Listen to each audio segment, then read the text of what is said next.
At the pharmacy counter inside CVS, I paid $42 for an elderly stranger's heart medication because his card was declined. The rain was hammering against the automatic doors, creating a gray blur of the Seattle parking lot outside. I did not know this man. He looked like a ghost wrapped in a trench coat that had seen better decades. His name, I later learned, was Sullivan. As I turned to leave, he did not say thank you. Instead, he reached out with a hand that felt like cold iron and gripped my forearm. His fingernails dug into my skin, through my jacket. He pulled me close, smelling of wet wool and stale tobacco. He whispered 3 words that stopped my heart. After your son leaves, do not rake the garden. I stared at him confused. I tried to pull away, but his eyes were locked onto mine wide with a terrifying urgency. Do not rake the pile of leaves under the old oak tree, he hissed. Then he let go and vanished into the storm.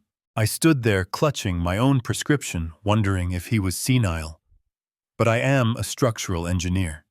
I know that even the most unstable structures have a foundation. I went home. I listened. The next morning, the rain had stopped. The sky was a bruised purple. I looked out my kitchen window. My son Brandon and his wife Monica had left the previous evening after a surprise visit.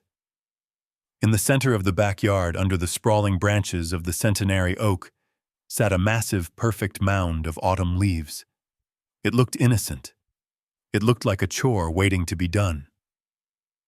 My rake was leaning against the porch railing. My hands itched to grab it to clean up my property as I had done for 40 years. But Sullivan's voice echoed in my head. Do not rake. I walked out to the patio. Instead of the rake, I picked up a decorative river stone the size of a bowling ball, which I used to prop open the garden gate. I walked toward the leaf pile. I stood 10 feet away. I heaved the heavy stone into the center of the mound. I expected a soft thud. I expected the stone to rest on top of the packed earth. There was no thud. There was a cracking sound like dry bones snapping. The entire pile of leaves collapsed inward. The ground simply vanished. The stone did not hit bottom for a full 2 seconds. I walked to the edge, my heart hammering against my ribs like a trapped bird. I peered down. The old dry well, which I had capped with 6 inches of reinforced concrete 20 years ago, was open.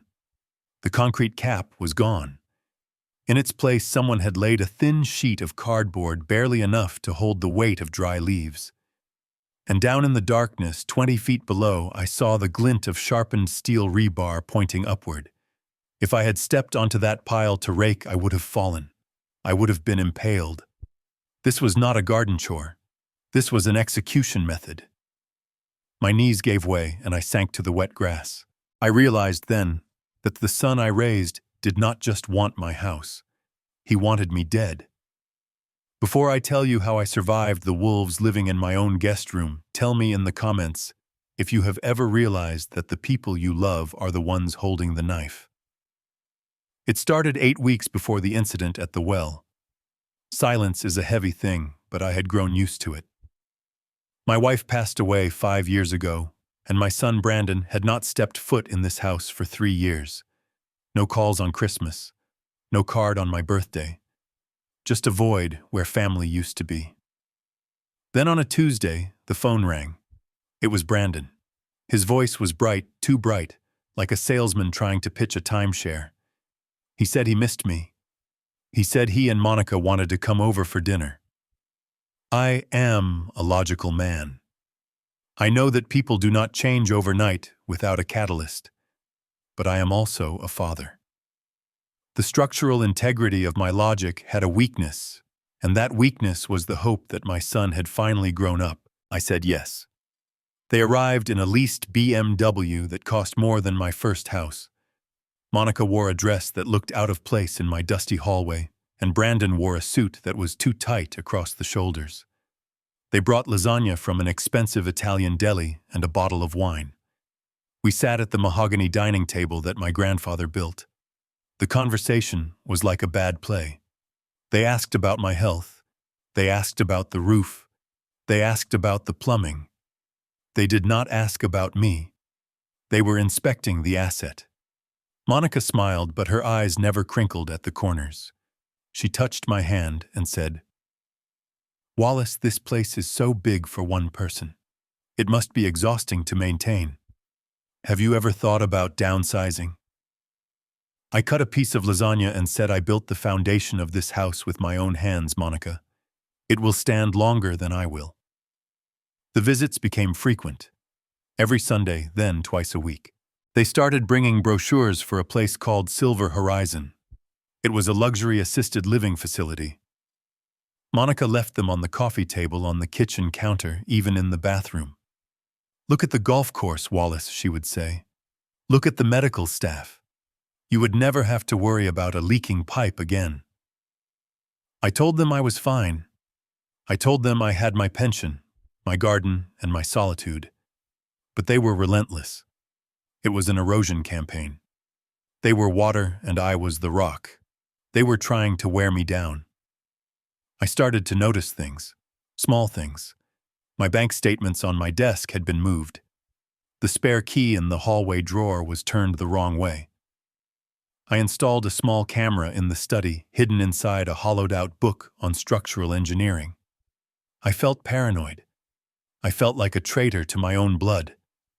But a good engineer always verifies the load-bearing capacity before trusting the bridge. Then came the letter. It was a mistake by the postman, or perhaps divine intervention. It was a final notice for a personal loan of $50,000. But the name on the loan was not Brandon King. It was Wallace King. My name. I sat in my study holding the paper, my hands trembling with a cold rage. I had no debt.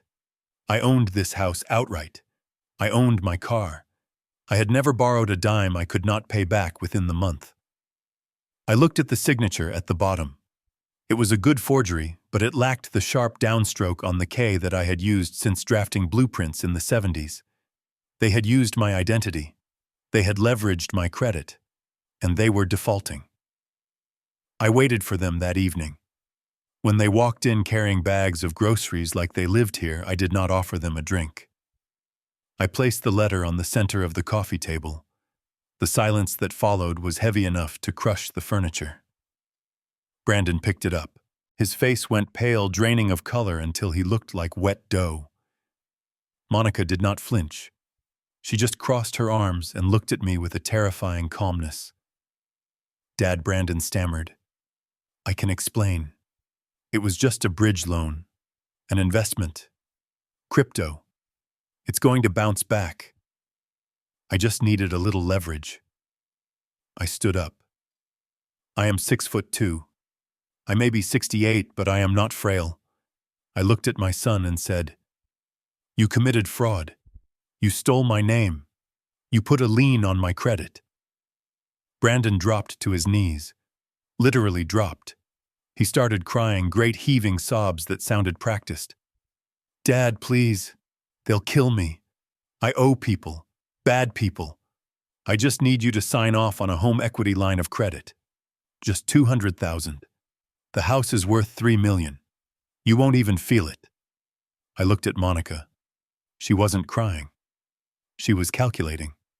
She stepped forward and said, "Wallace, be reasonable. You are sitting on a gold mine, and your son is drowning. What kind of father values a pile of wood and brick over his own flesh and blood? Sign the papers. We sell the house, pay the debt, and you move to Silver Horizon. It is the best solution for everyone." I looked them both in the eye. "No," I said. "I will not sign. I will not sell. And tomorrow I am calling my lawyer to report this fraud. You have 24 hours to fix this, Brandon. Or you go to prison." That was the moment the temperature in the room dropped 10 degrees. Brandon stopped crying instantly. He stood up and dusted off his knees. He looked at Monica. They exchanged a look that lasted less than a second, but it communicated volumes. It was a look of agreement, a change of strategy. Monica turned to me and her smile returned. It was a plastic dead thing.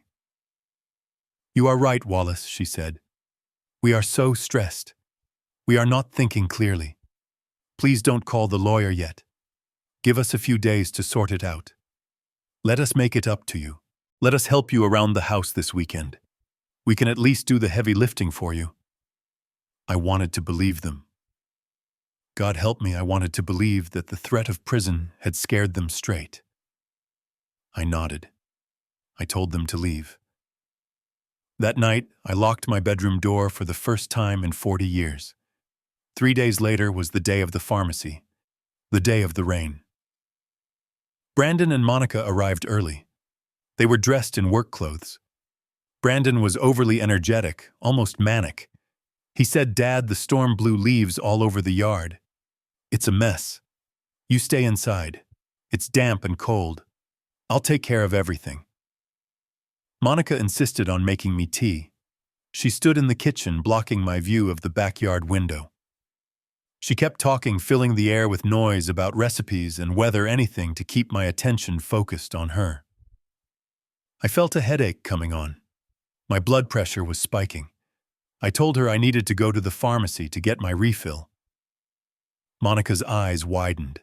She said, "Brandon can go. You stay here." I insisted. I needed the air. I needed to get away from them. I grabbed my keys. As I walked to the garage, I saw Brandon in the backyard. He was near the old oak tree. He wasn't raking. He was kneeling. He was moving something heavy. When he saw me, he jumped up, startled. He waved a jerky, nervous motion. "Just clearing the area. Dad, go get your meds." I drove to the pharmacy. That was where I met Sullivan. That was where the universe gave me a second chance. When Sullivan gripped my arm, I didn't understand. But as I drove home, the pieces started to click together like a steel frame locking into place. The forged loan, the desperation, the sudden desire to do yard work. The way Monica blocked the window.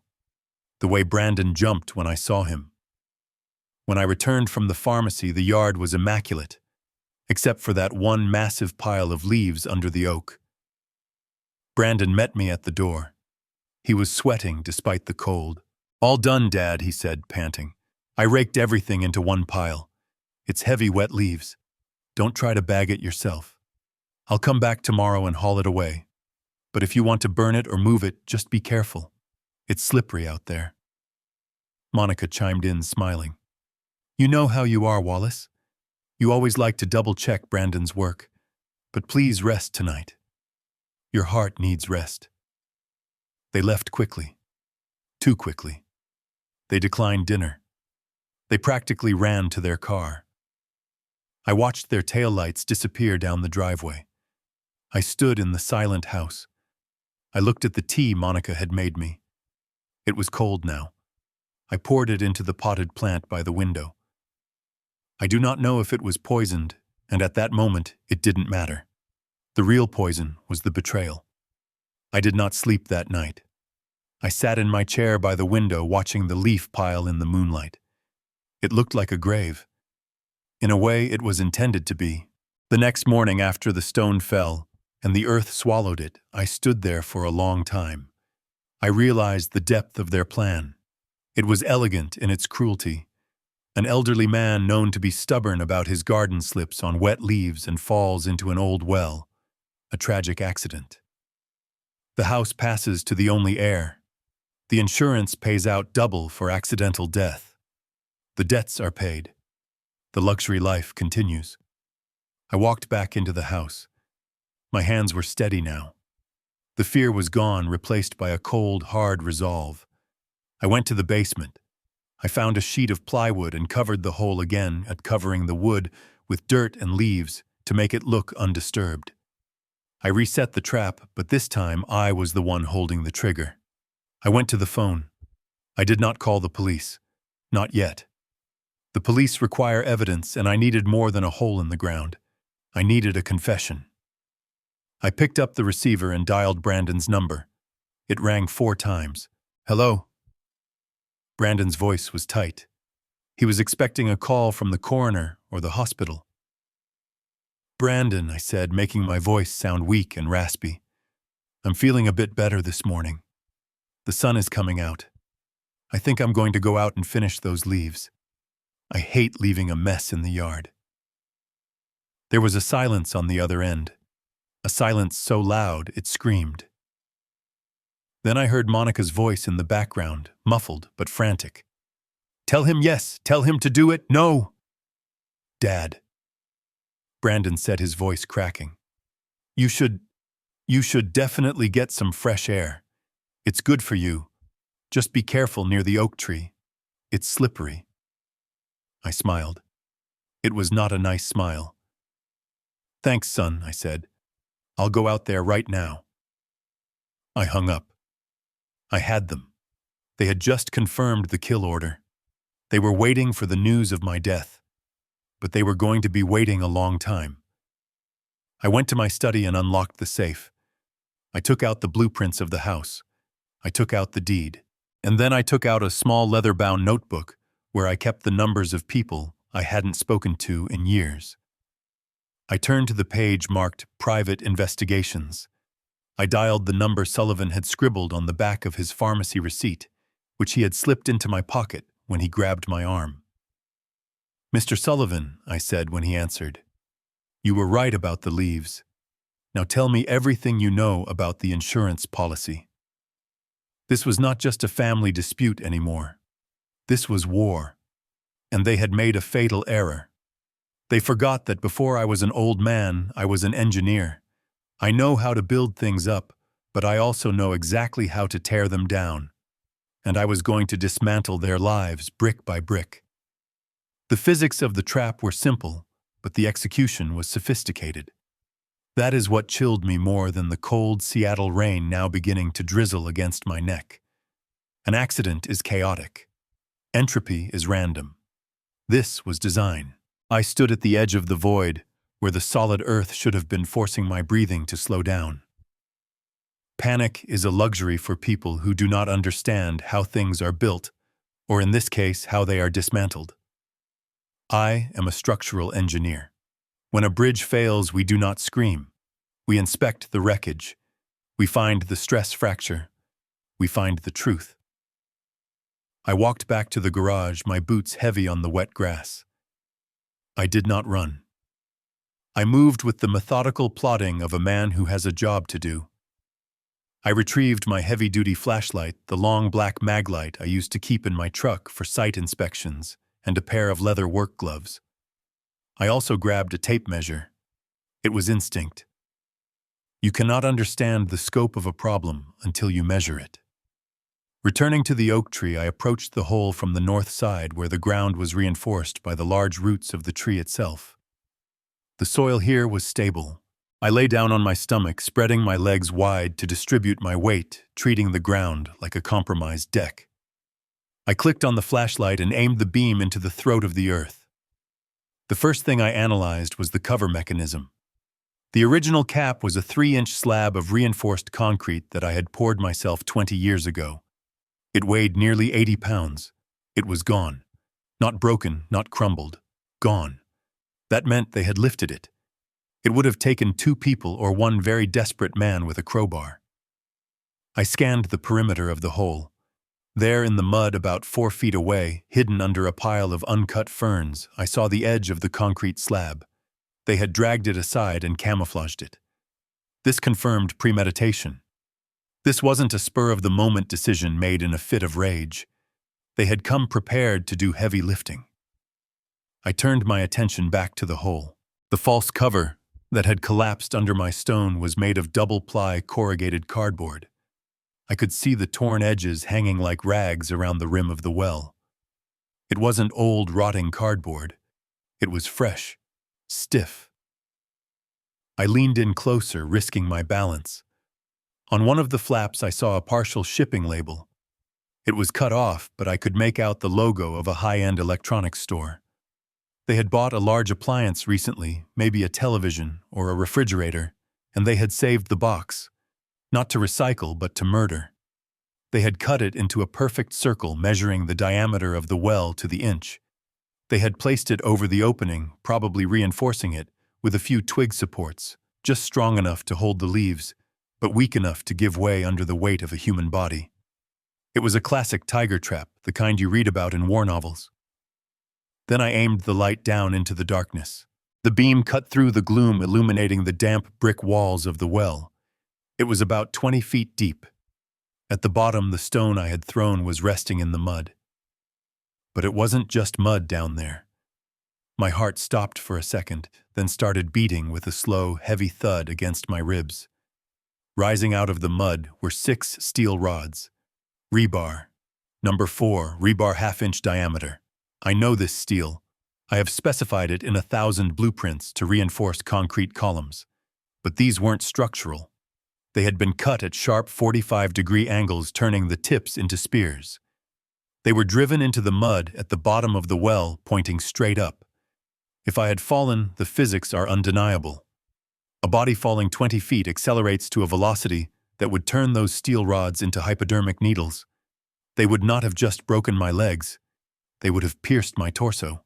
It would have been a slow death, pinned there in the dark, bleeding out while my son and his wife sat inside my house drinking my wine, waiting for the old man to stop screaming.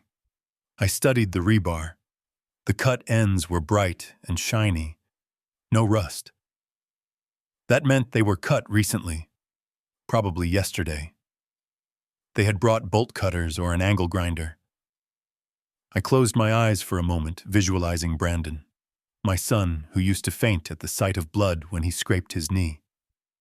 I pictured him standing in a hardware store, selecting the steel lengths, calculating how many he would need to ensure I didn't survive the fall. Did he pay cash? Did he look the cashier in the eye? Or did Monica buy them? The logistics of it made me nauseous. This was a construction project. The objective was my death. I pulled myself up from the mud. My hands were shaking not from cold, but from a rage so pure it felt like ice water in my veins. I needed to document this. If I went to the police now, they might believe me, but a defense lawyer could argue that the rebar was old debris, that the cardboard was accidental litter. I needed to see it all clearly. I took the tape measure and extended it down. 19 feet 6 inches to the tip of the spikes. I looked at the leaves surrounding the hole. They had been raked with precision to cover the cardboard completely, but look natural. That was the artistic touch. That was Monica. Brandon was sloppy, but Monica was a perfectionist. She understood aesthetics. She knew that a pile of leaves in the middle of a messy yard looks suspicious, but a pile of leaves in a clean yard looks like a chore in progress. She had staged the scene. The rake leaning against the porch was a prop. The garden gloves left on the bench were a prop. I was the final actor they were waiting for to step onto the stage. I realized then that I could not leave the hole exposed. If they came back and saw the trap had been sprung, but I was alive, they would know I knew. They would panic. Desperate people are dangerous. They might try something cruder like a fire or a break-in. I needed them to think their trap was still waiting for me. I needed them to think I was just lazy or delayed.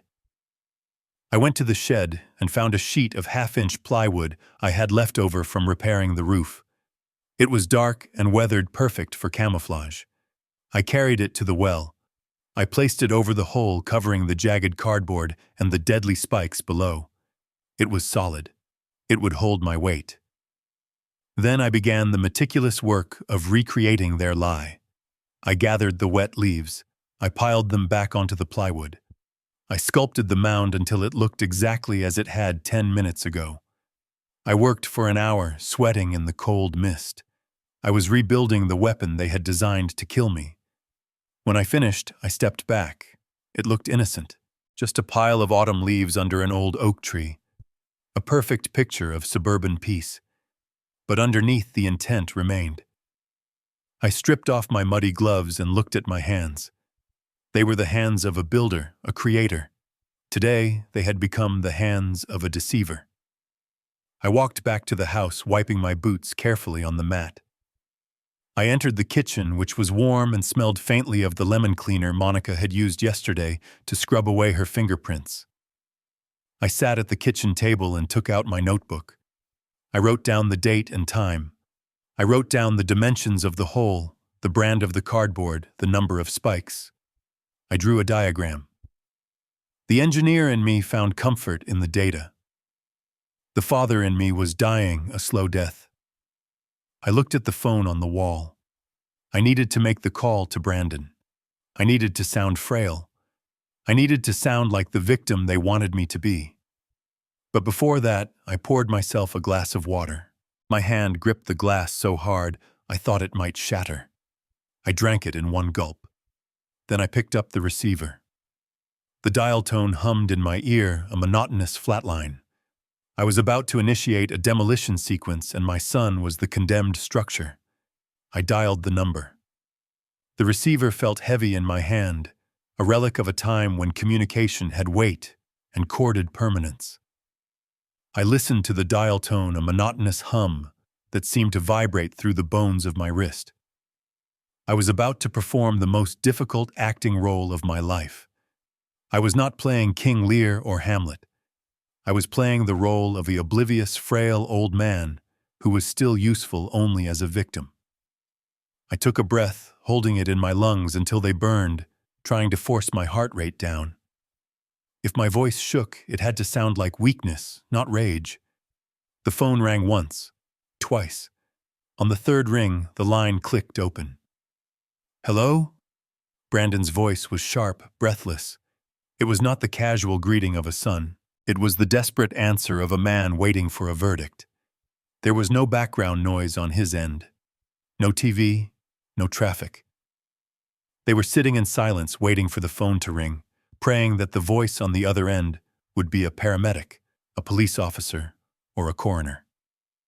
"Brandon," I said. I let a little wheeze creep into my voice, the sound of air struggling through an old carburetor. "It's Dad." There was a pause. A beat of silence that lasted a fraction of a second too long. Then the performance began. "Dad." "Hey. We were just talking about you. Is everything okay?" The question was loaded. Is everything okay meant, are you still alive? Are you injured? Are you calling from the bottom of a hole? I cleared my throat, making a wet, rattling sound. "I'm fine, son. Just frustrated. I tried to go out to the garden like we talked about. I got my boots on and everything. But this damn back of mine.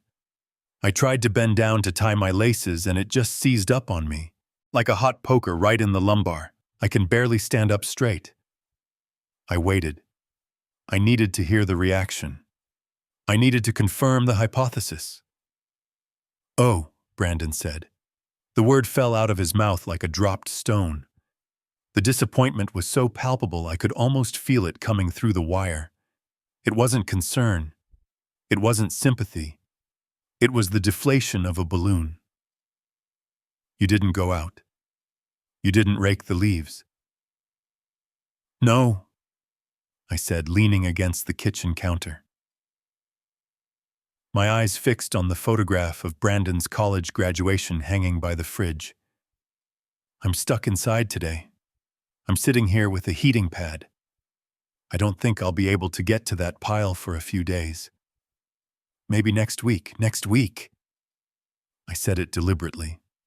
To a desperate debtor, a week is an eternity.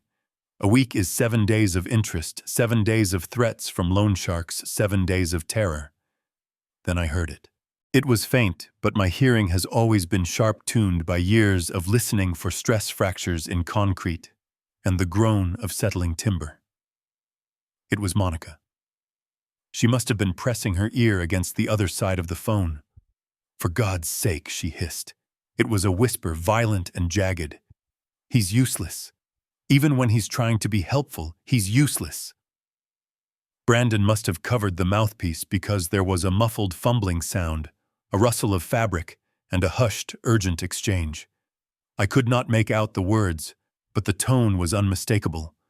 It was the sound of two conspirators realizing their timeline had just been shattered. It was the sound of panic. Dad Brandon came back on the line. His voice was higher now, strained. Listen, you really need to get those leaves cleaned up. The forecast says more rain is coming. If that pile sits there, it's going to rot. It's going to kill the grass under the oak tree. You know how much you love that grass." He was pushing me toward the trap. He was begging me to walk into the execution chamber because he was worried about the lawn. The absurdity of it almost made me laugh, a dark, bitter laugh that would have given everything away. "I know, son," I said. "I'll try again tomorrow. Maybe if I take enough painkillers I can push through." "Don't push too hard," he said. And then in a slip of the tongue that revealed the monster beneath the skin, he added, "Just get it done, okay? I just want the yard to look nice for you." We hung up. The click of the disconnection was the loudest sound in the world. I placed the receiver back on the cradle and stood there in the silence of my kitchen. The adrenaline that had sustained me through the inspection of the well began to fade, replaced by a cold, creeping horror that started in my stomach and radiated out to my fingertips. I looked at my hands. They were the same hands that had held Brandon when he was an hour old. I remembered the weight of him, a warm, squirming bundle wrapped in a hospital blanket. I remembered the promise I made to him, then a silent vow to protect him from the world, to build a foundation that would never crumble beneath his feet. I had spent 35 years pouring my sweat, my money, and my love into that boy. I taught him to ride a bike on this very driveway. I paid for his braces. I paid for his degree. I held him when he cried over his first heartbreak. And now that same boy, the flesh of my flesh, was sitting in a luxury apartment across town, angry that I was not currently impaled on rusty steel spikes. It is a specific kind of fear. It is not the fear of death. At 68, death is a neighbor you know will eventually knock on your door. This was the fear of your own creation turning against you. It was the realization that the love you gave was not an investment that accrued interest, but a resource that had been mined until the vein was empty, and now the mine shaft was being collapsed to cover the evidence. I walked into the living room and sat in my armchair. The house felt different now. Yesterday it was a home. Today it was a hunting ground. I looked at the objects around me. The ceramic coaster Brandon made in third-grade camp. The framed photo of us fishing at Lake Union. These artifacts, once precious, now felt like evidence in a criminal case. They were lies. Or perhaps they were truths that had rotted over time, corrupted by greed and the influence of a woman who saw people as line items on a balance sheet. I realized then that I was grieving.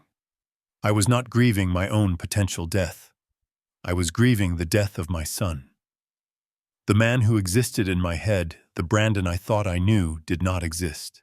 He had been replaced by this stranger, this hollow shell of a man who could discuss his father's murder with the annoyance of a delayed Amazon delivery. Monica's voice echoed in my head.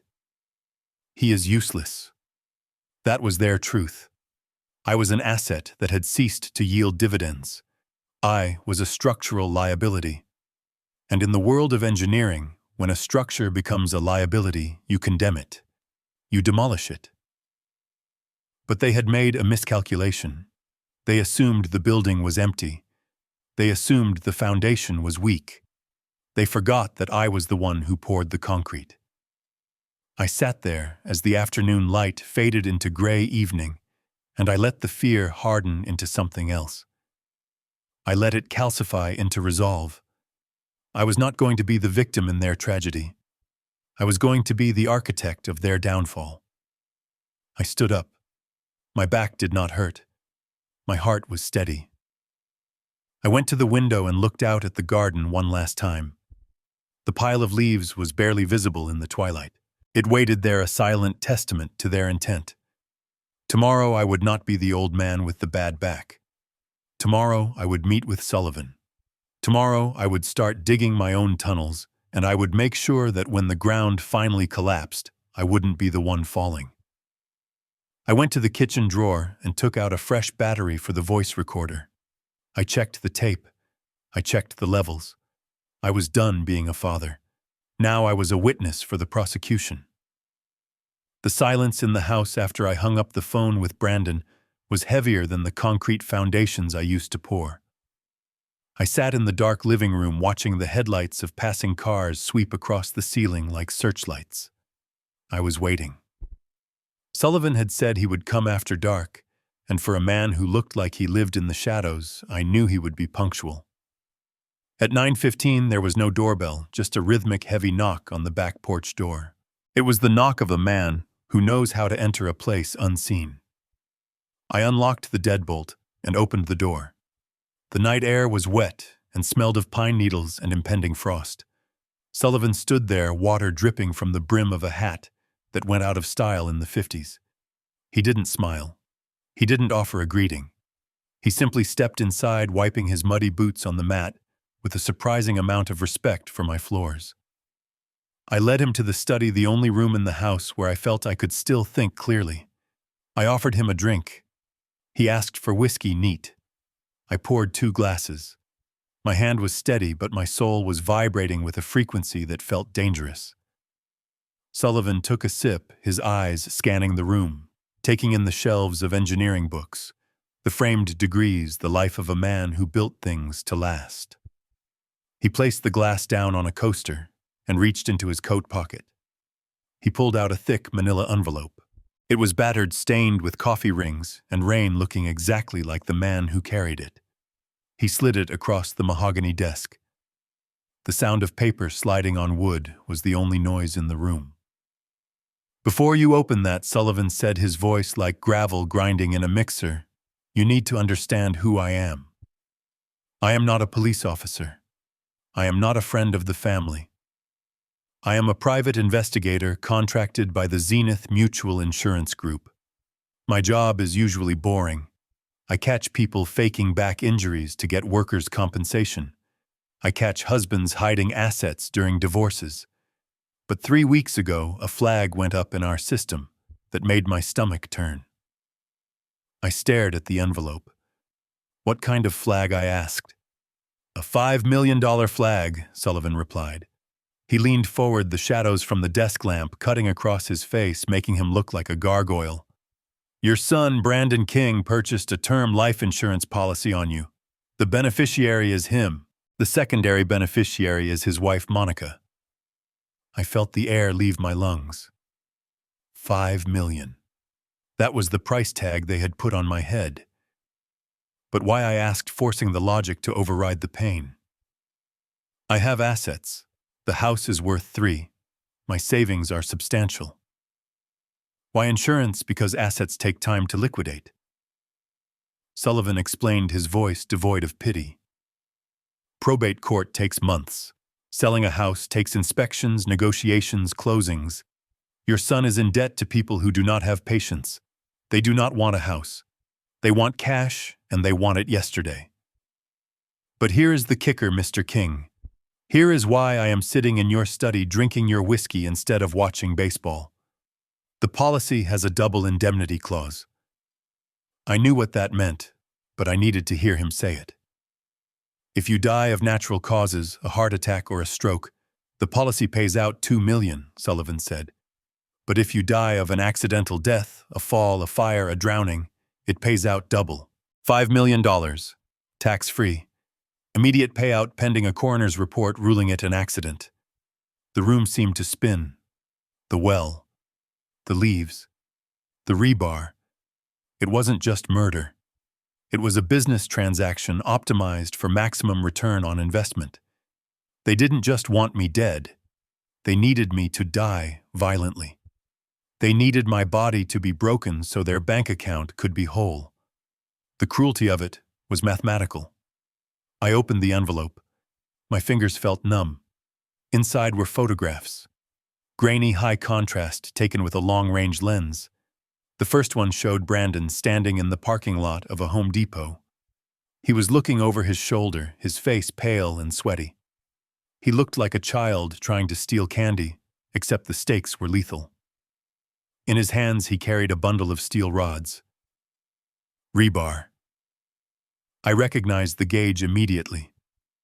The next photo showed him loading bags of quick-set concrete into the trunk of his BMW. The third photo was the one that broke me, It was taken through the window of a coffee shop. Brandon was sitting across from Monica. She was holding his hand, smiling. But on the table between them was a piece of paper. Sullivan tapped the photo with a yellow-stained fingernail. "I zoomed in on that with digital enhancement," Sullivan said. "That is the policy application. See the date? That was the day after you refused to co-sign his loan. She is not comforting him, Wallace. She is coaching him. She is explaining that you are worth more as a corpse than a father." I looked at the image of my daughter-in-law. Her face was beautiful, serene, and utterly demonic. I realized then that Brandon was the weapon, but she was the hand that aimed it. My son was weak, a structure with a compromised foundation, but she was the earthquake. Sullivan took another sip of whiskey. "I have been following them for 10 days, he said. "I watched them drive out to the old quarry to test the sharpness of the rebar. I watched them buy the cardboard from an appliance store in Tacoma so it couldn't be traced to local shops. I stood outside your fence last night in the rain because I knew the timeline. The debt collectors gave Brandon a deadline of this Friday. Today is Wednesday. You were scheduled to die this morning." I looked up at him. "Why didn't you go to the police?" Sullivan sighed, a long, weary sound. "Because intent is hard to prove in court. If I went to the police yesterday, Brandon would say he was buying rebar for a home improvement project. He would say the insurance policy was just prudent planning for an aging father. A good lawyer would get him off with a slap on the wrist. He would walk free. And you would still be in danger. They would just try again, smarter next time. Maybe a gas leak. Maybe a car crash." "So what do we do?" I asked. The engineer in me was taking over. I needed a plan. I needed a schematic. "We don't stop them," Sullivan said, a cold smile touching his lips for the first time. "We let them proceed. We let them think they are winning. You see, Mr. King, fraud is only a crime when you try to collect. Attempted murder is hard to stick, but insurance fraud, that is a federal offense. And if we can catch them in the act of trying to claim the money for a murder they think they committed, we have them forever." He reached into the envelope again and pulled out a small black device. It looked like a pager. "This is a GPS tracker and a high-gain listening device," he said. "I need you to plant this, not in their car. They sweep the car. I need you to plant it somewhere they will never look, somewhere that will be in the room with them when they confess to each other." I nodded. I knew exactly where to put it. Monica carried a vintage leather handbag everywhere she went. It had a loose lining in the bottom. I had fixed the strap for her once years ago when I still thought she was a daughter. Sullivan leaned in closer. "Here's the plan. You're going to play sick for 2 more days. You are going to make them desperate. Desperation makes people sloppy. They will try to force the accident. They might come here to push you. They might try to poison you again. You need to be ready. You need to be a ghost in your own house." "I am not afraid," I said. And it was the truth. The fear had burned away, leaving only cold ash. "Good," Sullivan said. "Because I can't protect you 24 hours a day. I can document the crime, but you have to survive it. I have a contact at the precinct, a detective who hates this kind of thing as much as I do. When the trap springs, he will be ready. But we need the smoking gun. We need them to say the words on tape. We need them to admit that the accident wasn't an accident." He finished his whiskey and stood up. The meeting was over. The alliance was formed. He was the hunter, and I was the bait. "One more thing," Sullivan said, pausing at the door. "Why did you pay for my medicine at the pharmacy? You didn't know who I was. You didn't know I was saving your life. Why did you do it?" I looked at this stranger, this angel of death in a trench coat. "Because you looked like you were fighting a battle." "You were losing," I said. "And I know what that feels like." Sullivan nodded, pulling his hat down low. "Keep your doors locked, Wallace. And don't drink the tea." He slipped out into the night, leaving me alone with the envelope of photos. I sat there for a long time staring at the picture of my son buying the spikes. I took a pair of scissors from my desk drawer. Carefully, methodically, I cut the photo. I cut Brandon out of the frame. I cut him away from the rebar, away from the concrete, away from the crime. I was left with a small square of photo paper showing just his face. He looked scared. He looked young. I placed the scrap of photo in my wallet behind my driver's license. It was a reminder, not of the son I had, but of the son I had lost. The Brandon in the photo was already dead. The man who was coming for me on Friday was a stranger, and strangers who break into my house do not get mercy. They get structural failure. I turned off the desk lamp. The house plunged into darkness.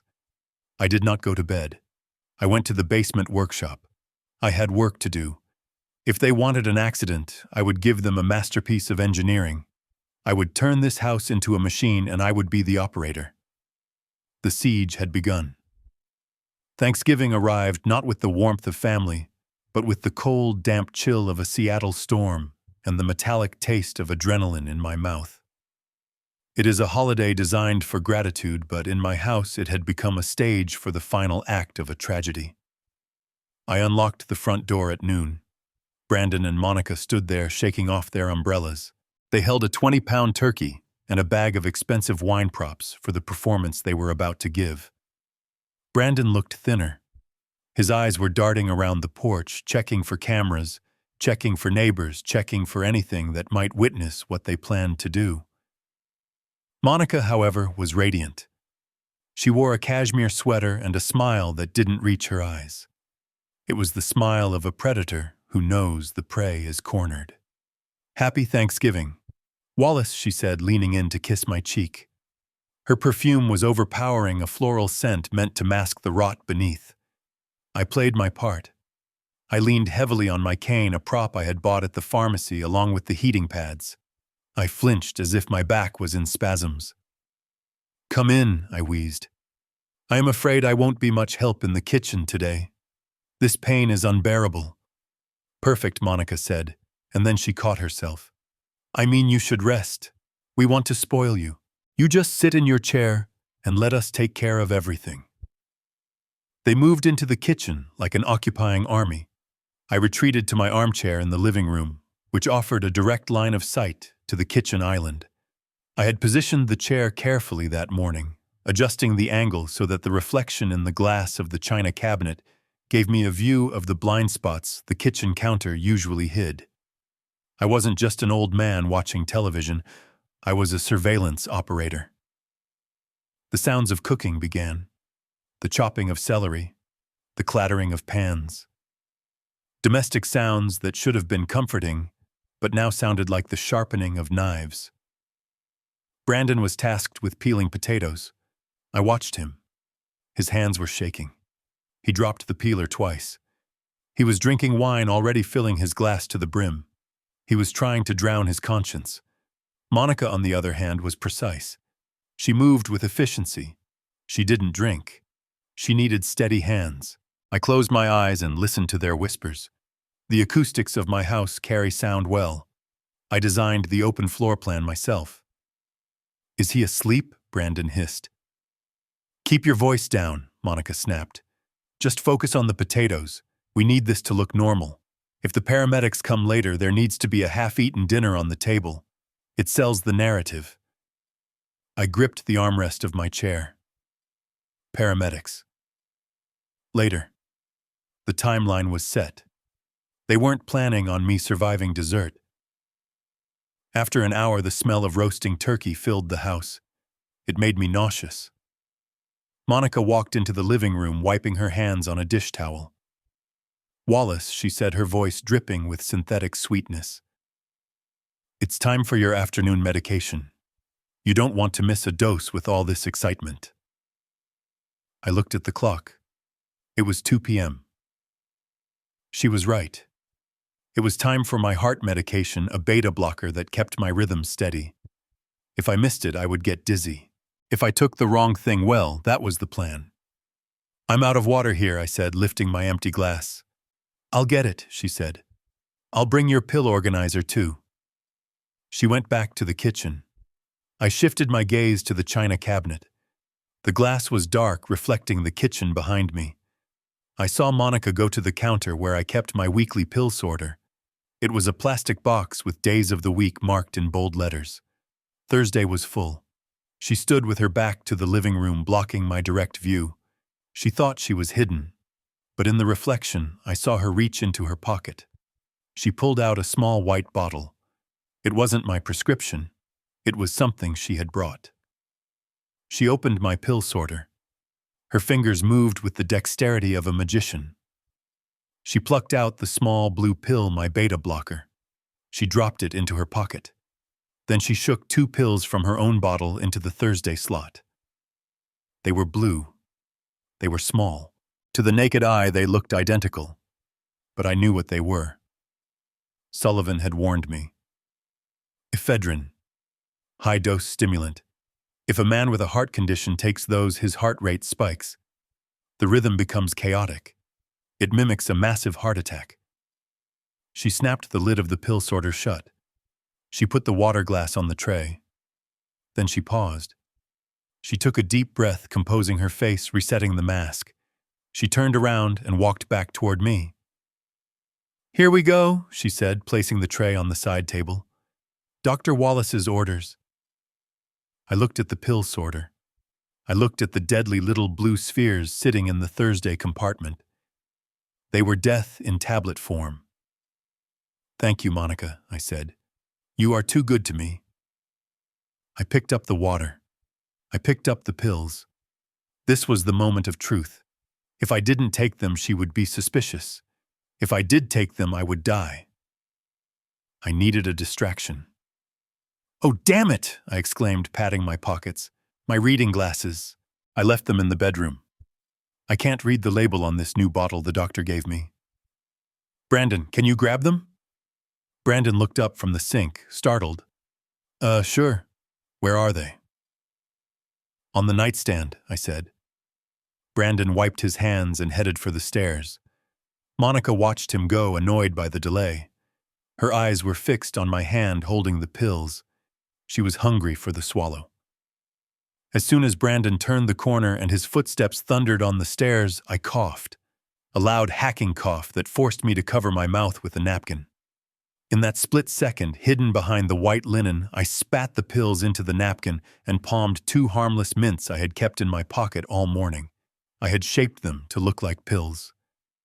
It was a trick I learned from my grandfather, who used to pretend to eat vegetables to make us laugh. I lowered the napkin, keeping the poison balled up inside it. I popped the mints into my mouth and chased them with a long gulp of water. I swallowed. Monica released a breath she didn't know she was holding. Her shoulders dropped an inch. She smiled. A genuine smile this time. It was the smile of a woman who just inherited $3 million.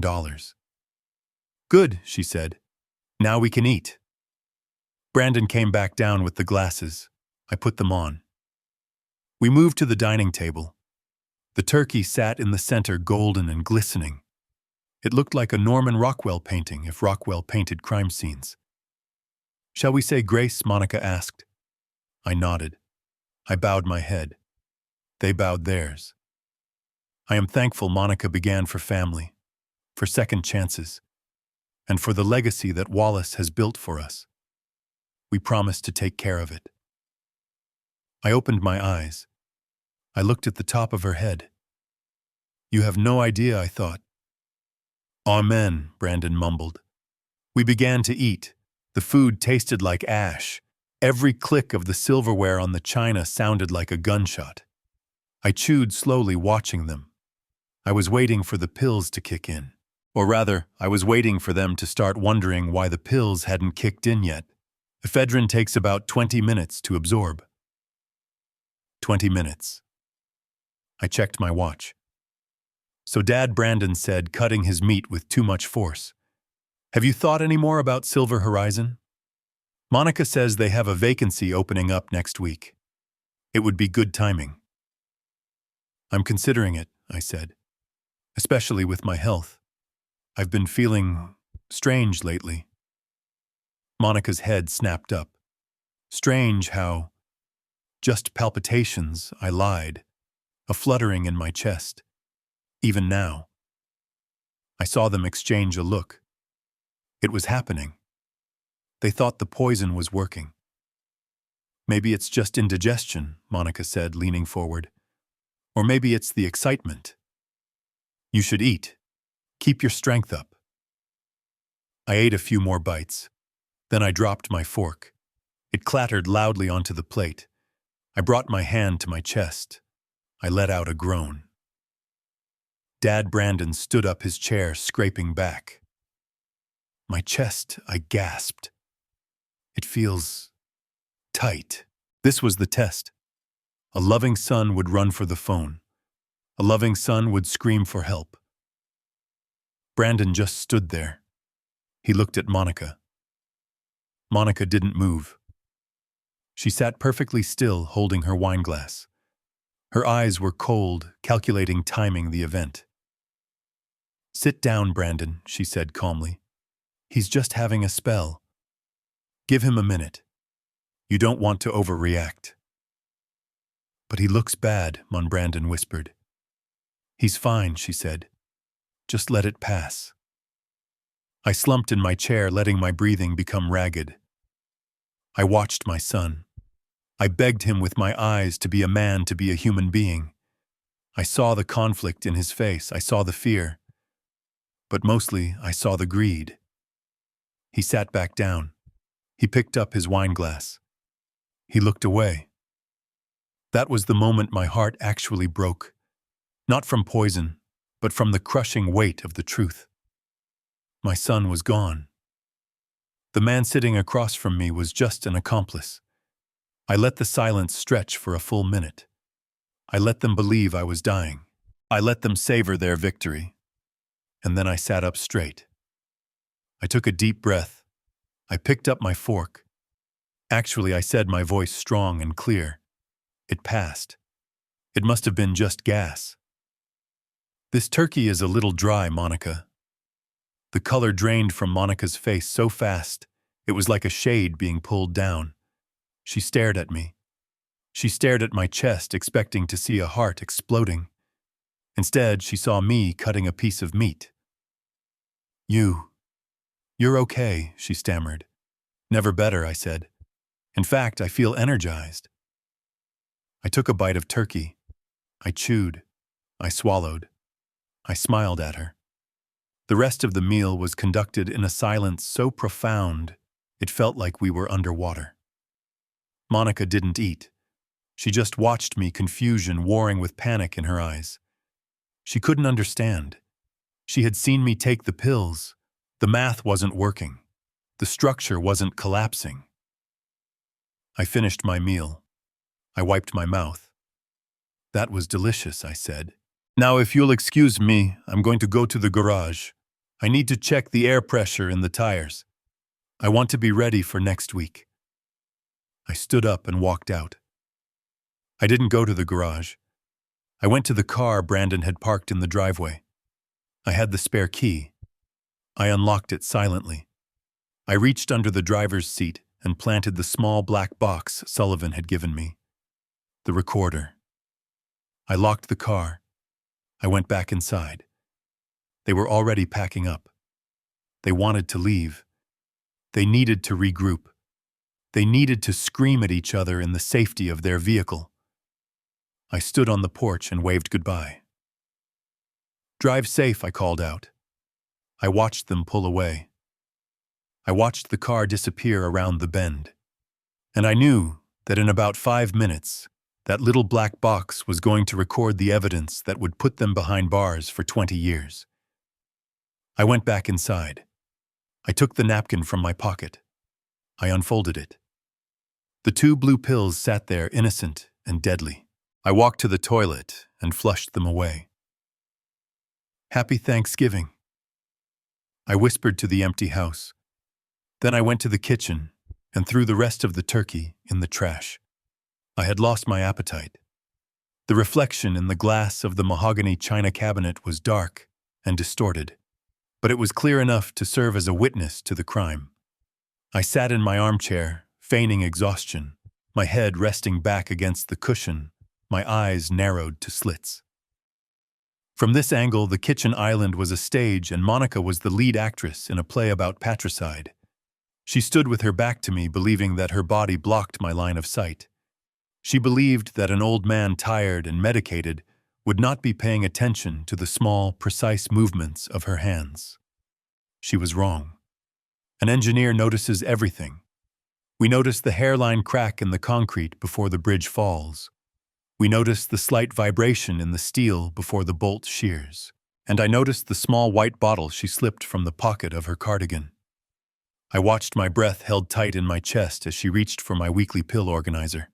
It was a simple plastic box marked with the days of the week in bold black letters. Thursday was full. It contained my blood pressure medication, a multivitamin, and the beta blocker that kept my heart rhythm from galloping like a runaway horse. Monica's movements were not frantic. They were terrifyingly calm. She popped the lid of the Thursday compartment with a soft click that was drowned out by the hum of the refrigerator.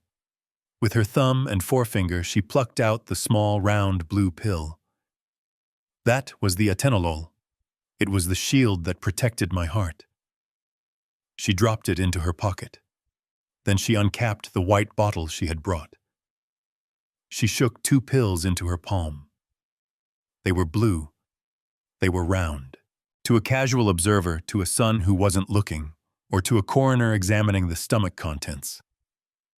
Later, they would look exactly like my medication. But I knew what they were. Sullivan had warned me. Ephedrine, a powerful stimulant used to treat low blood pressure or asthma, but in high doses it acts like pure adrenaline. For a man with my condition, 2 of those pills would act like a chemical grenade, sending my heart rate into a fatal arrhythmia. She snapped the lid of the organizer shut. The swap was complete. It had taken less than 10 seconds. In 10 seconds, she had transformed my kitchen from a place of sustenance into an execution chamber. She turned on the faucet, filling a glass with water, the noise of the rushing liquid covering the sound of her own breathing. I saw her shoulders relax. She composed her face, putting on the mask of the caring daughter-in-law, and turned around. "Here we go, Wallace," she said, her voice dripping with a sweetness that made my stomach turn. "Time for your meds. You don't want to skip a day, especially with all this stress." She walked toward me, the glass in one hand, the pill organizer in the other. I looked at her. I looked at the woman my son had married, the woman who had shared my Thanksgiving table, the woman who was currently trying to stop my heart. I felt a cold rage, sharper and harder than any steel I had ever worked with. But I did not lunge at her. I did not scream. I reached out with a trembling hand, playing the part of the frail victim she needed me to be. "Thank you, Monica," I said. "You are a blessing." I took the organizer. I popped the Thursday lid. The 2 blue imposters sat there, innocent and deadly. I tipped them into my palm. I felt their weight. I picked up the water glass. This was the pivot point. If I hesitated, she would know. If I took them, I would die. I raised the glass to my lips, tossing the pills into my mouth in one fluid motion. But I did not swallow. I held them under my tongue, the bitter coating starting to dissolve against the sensitive skin of my mouth. I took a large gulp of water, letting it wash over the pills without dislodging them, and swallowed the liquid audibly. "Ah," I said, wiping my mouth with the back of my hand.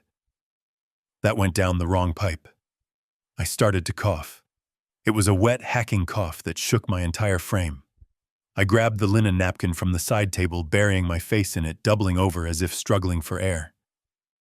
In the sanctuary of that napkin, hidden from their prying eyes, I spat the 2 pills out.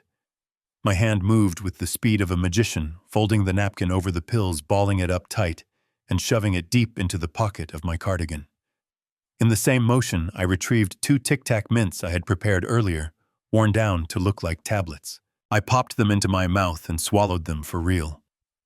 I sat back, gasping for air, my face flushed from the exertion of the performance. "Are you okay, Dad?" Brandon asked from the doorway, holding the bottle of wine he had been breathing into for courage. I'm fine, I wheezed. Just old lungs. Monica was watching me closely. Her eyes were searching my face, looking for the sign that the mechanism had been engaged. She smiled a tight, predatory thing. Good, she said. Now let's eat. We moved to the dining table. The next 20 minutes were an exercise in psychological torture. I ate the turkey. I drank the water. I made small talk about the weather and the neighbors. But all the while I was counting down.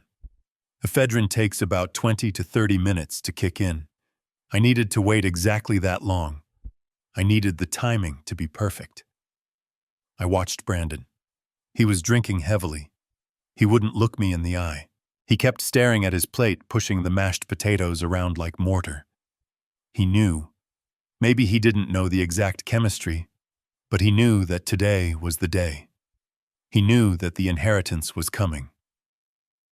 I wondered, looking at his bowed head, if he felt any guilt. Or was the debt so heavy, the fear of the loan sharks so great, that my death felt like a relief 20 minutes passed? I checked my watch. It was time. I dropped my fork.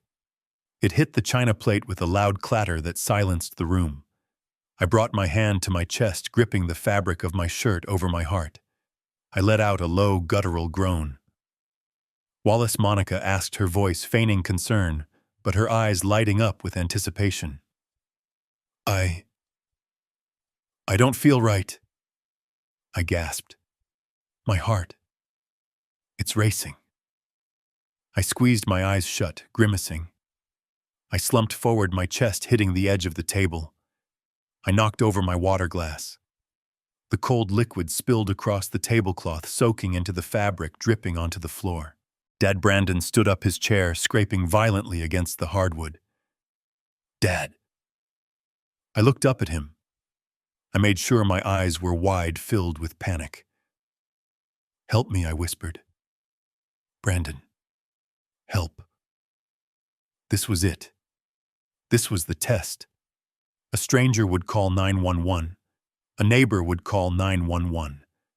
A son should be tearing the phone off the wall to save his father. Brandon took a step toward me. His hand went into his pocket, reaching for his cell phone. I saw the screen light up. I saw his thumb hovering over the keypad. But then a hand clamped onto his wrist. It was Monica. Wait, she said. Her voice was calm, ice cold. Don't crowd him, Brandon. Let him breathe.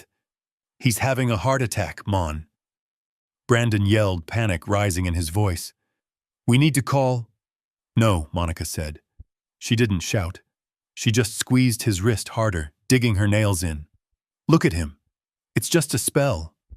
Remember what the doctor said about panic attacks? If you call the ambulance now, they'll just sedate him.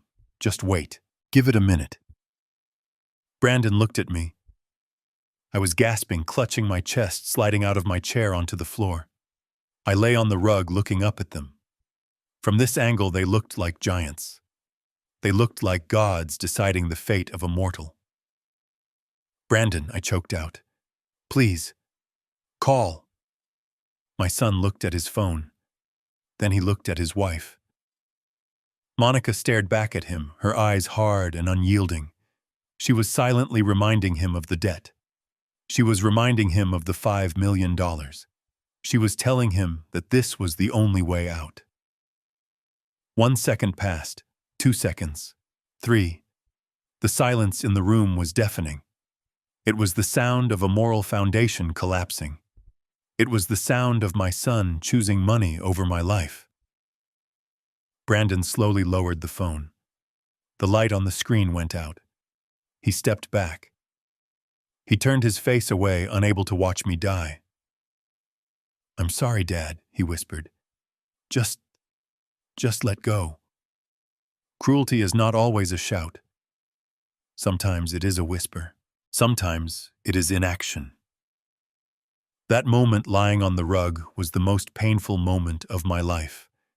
The physical pain I was faking was nothing compared to the spiritual evisceration I was enduring.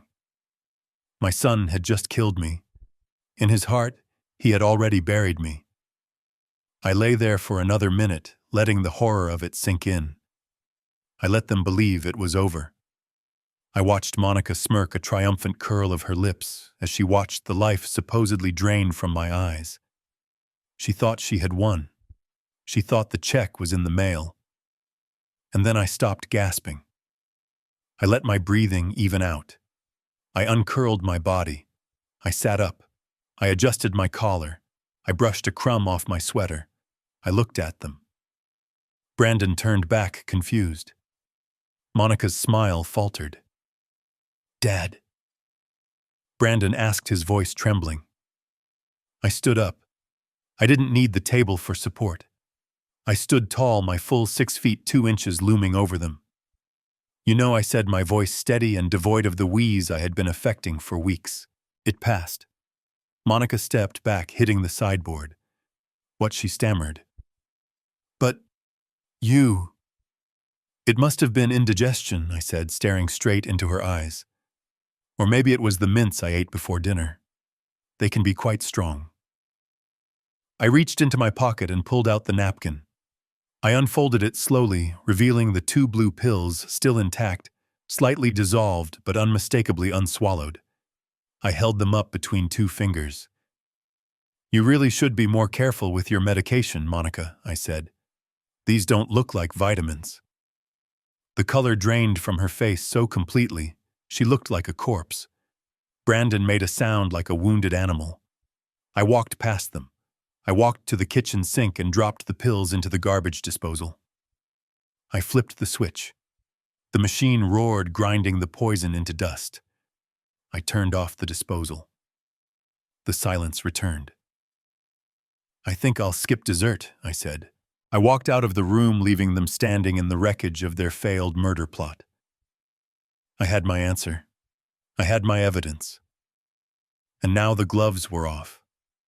The red taillights of the BMW dissolved into the mist at the end of my driveway, leaving me standing on the porch in a silence that felt heavy and absolute. The rain had started again, a slow, freezing drizzle that coated the world in gray varnish. I did not go back to the kitchen to clean up the remains of the Thanksgiving dinner. I did not check the locks. I walked straight to my study, my steps echoing on the hardwood floor, like the cadence of a judge walking toward the bench. On my desk sat a ruggedized laptop that Sullivan had left for me. It was connected to a secure server linked directly to the small black transmitter I had magnetized to the underside of the passenger seat of Brandon's car just moments ago. It was a high-fidelity listening device sensitive enough to pick up a whisper powered by a battery that would last for 48 hours. I sat down in my leather chair. I did not turn on the desk lamp. I preferred the dark. I put on the noise-canceling headphones, pressing the cups tight against my ears, sealing myself in with the ghosts. I watched the audio waveform on the screen. It was a flat green line, static and lifeless. Then, as the car cleared the interference of my garage, the line spiked. The sound was crystal clear. It started with the thrum of the engine, a German-engineered purr that sounded aggressive in the quiet cabin. Then came the sound of aggressive breathing. It was Brandon. He was hyperventilating short, sharp gasps that sounded like a drowning man breaking the surface. "Calm down." Monica's voice cut through the air. It was distorted slightly by the road noise, but the venom was unmistakable. "You are driving like a maniac. Slow down before you get us pulled over.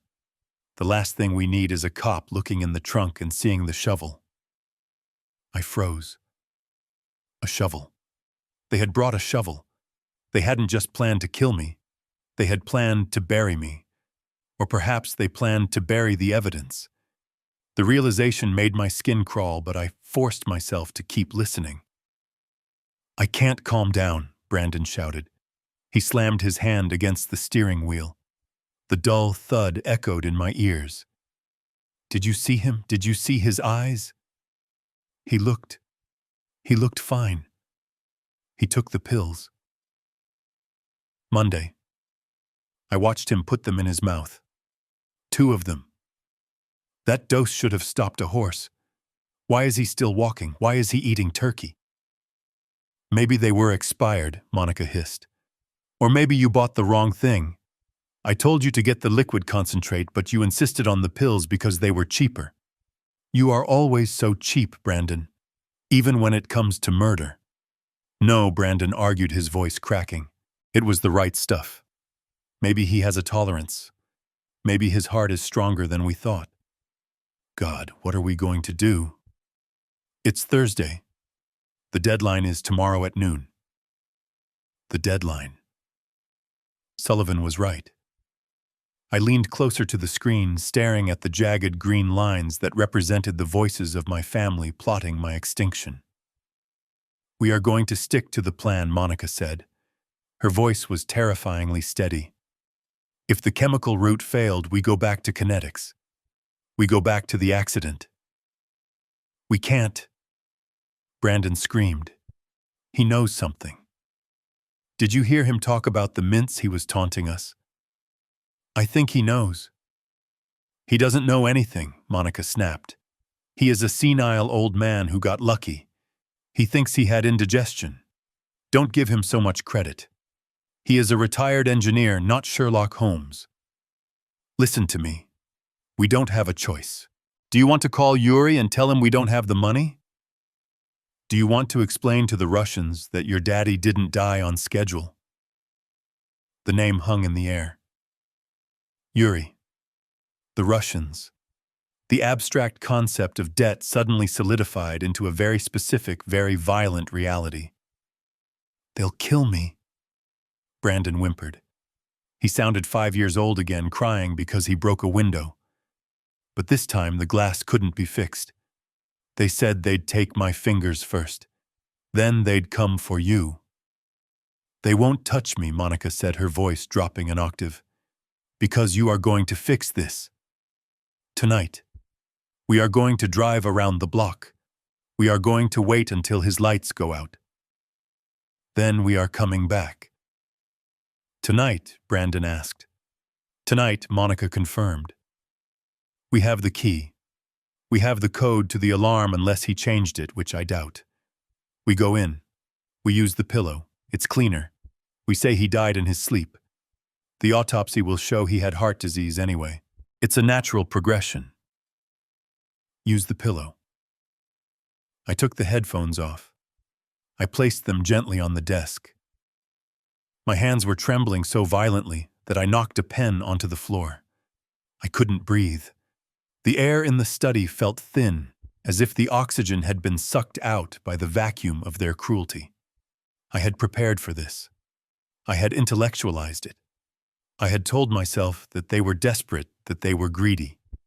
But hearing the specific logistics of my own suffocation, discussed with the casual irritation of a couple arguing about directions, shattered something inside me that I didn't know was still intact.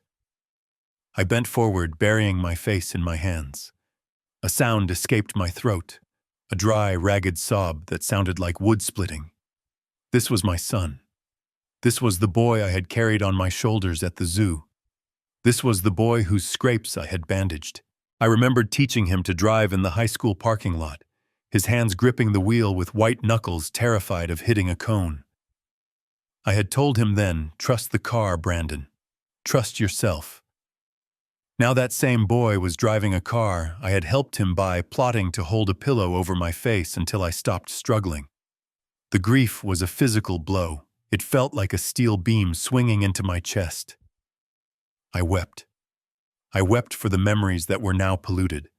I wept for the love that had been weaponized. I wept for the sheer pathetic waste of a life I had tried so hard to nurture. I thought about my late wife.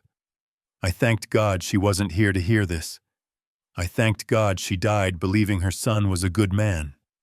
This truth would have killed her faster than any cancer.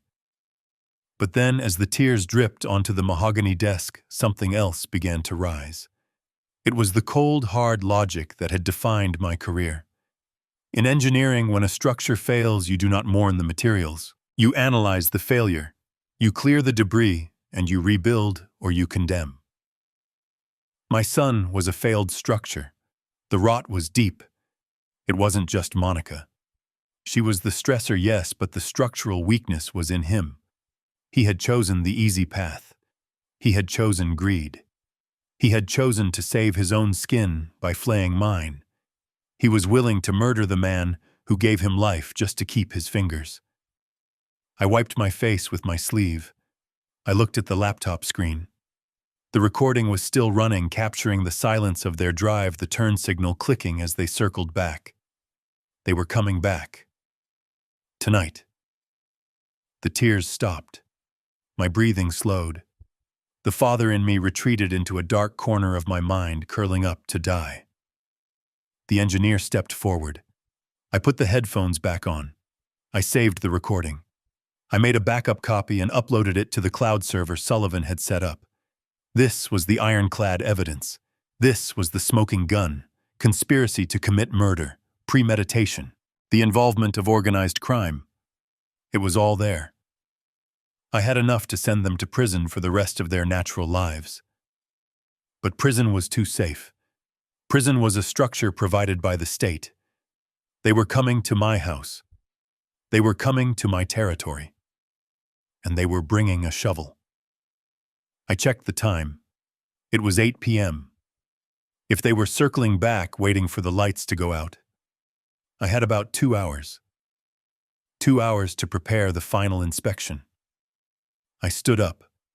I felt lighter. The grief was gone, replaced by a clarity that was almost euphoric. I walked to the wall safe behind the painting of the bridge I had designed in 1995. I spun the dial. Inside lay my revolver, a .38 special I hadn't fired in years, and the deed to the house. I took the gun. I checked the cylinder. It was empty. I left it empty. I didn't need bullets. Bullets were crude. I had the house, I had the technology, and I had the element of surprise. I walked out of the study and went to the main electrical panel in the hallway. I opened the metal door. I looked at the breakers. I knew every wire in this house. I knew how to isolate circuits. I knew how to make the darkness my ally. They wanted to come in quietly. They wanted to use a pillow. They wanted a sleeping old man. They were going to find a fortress. They were going to find a nightmare.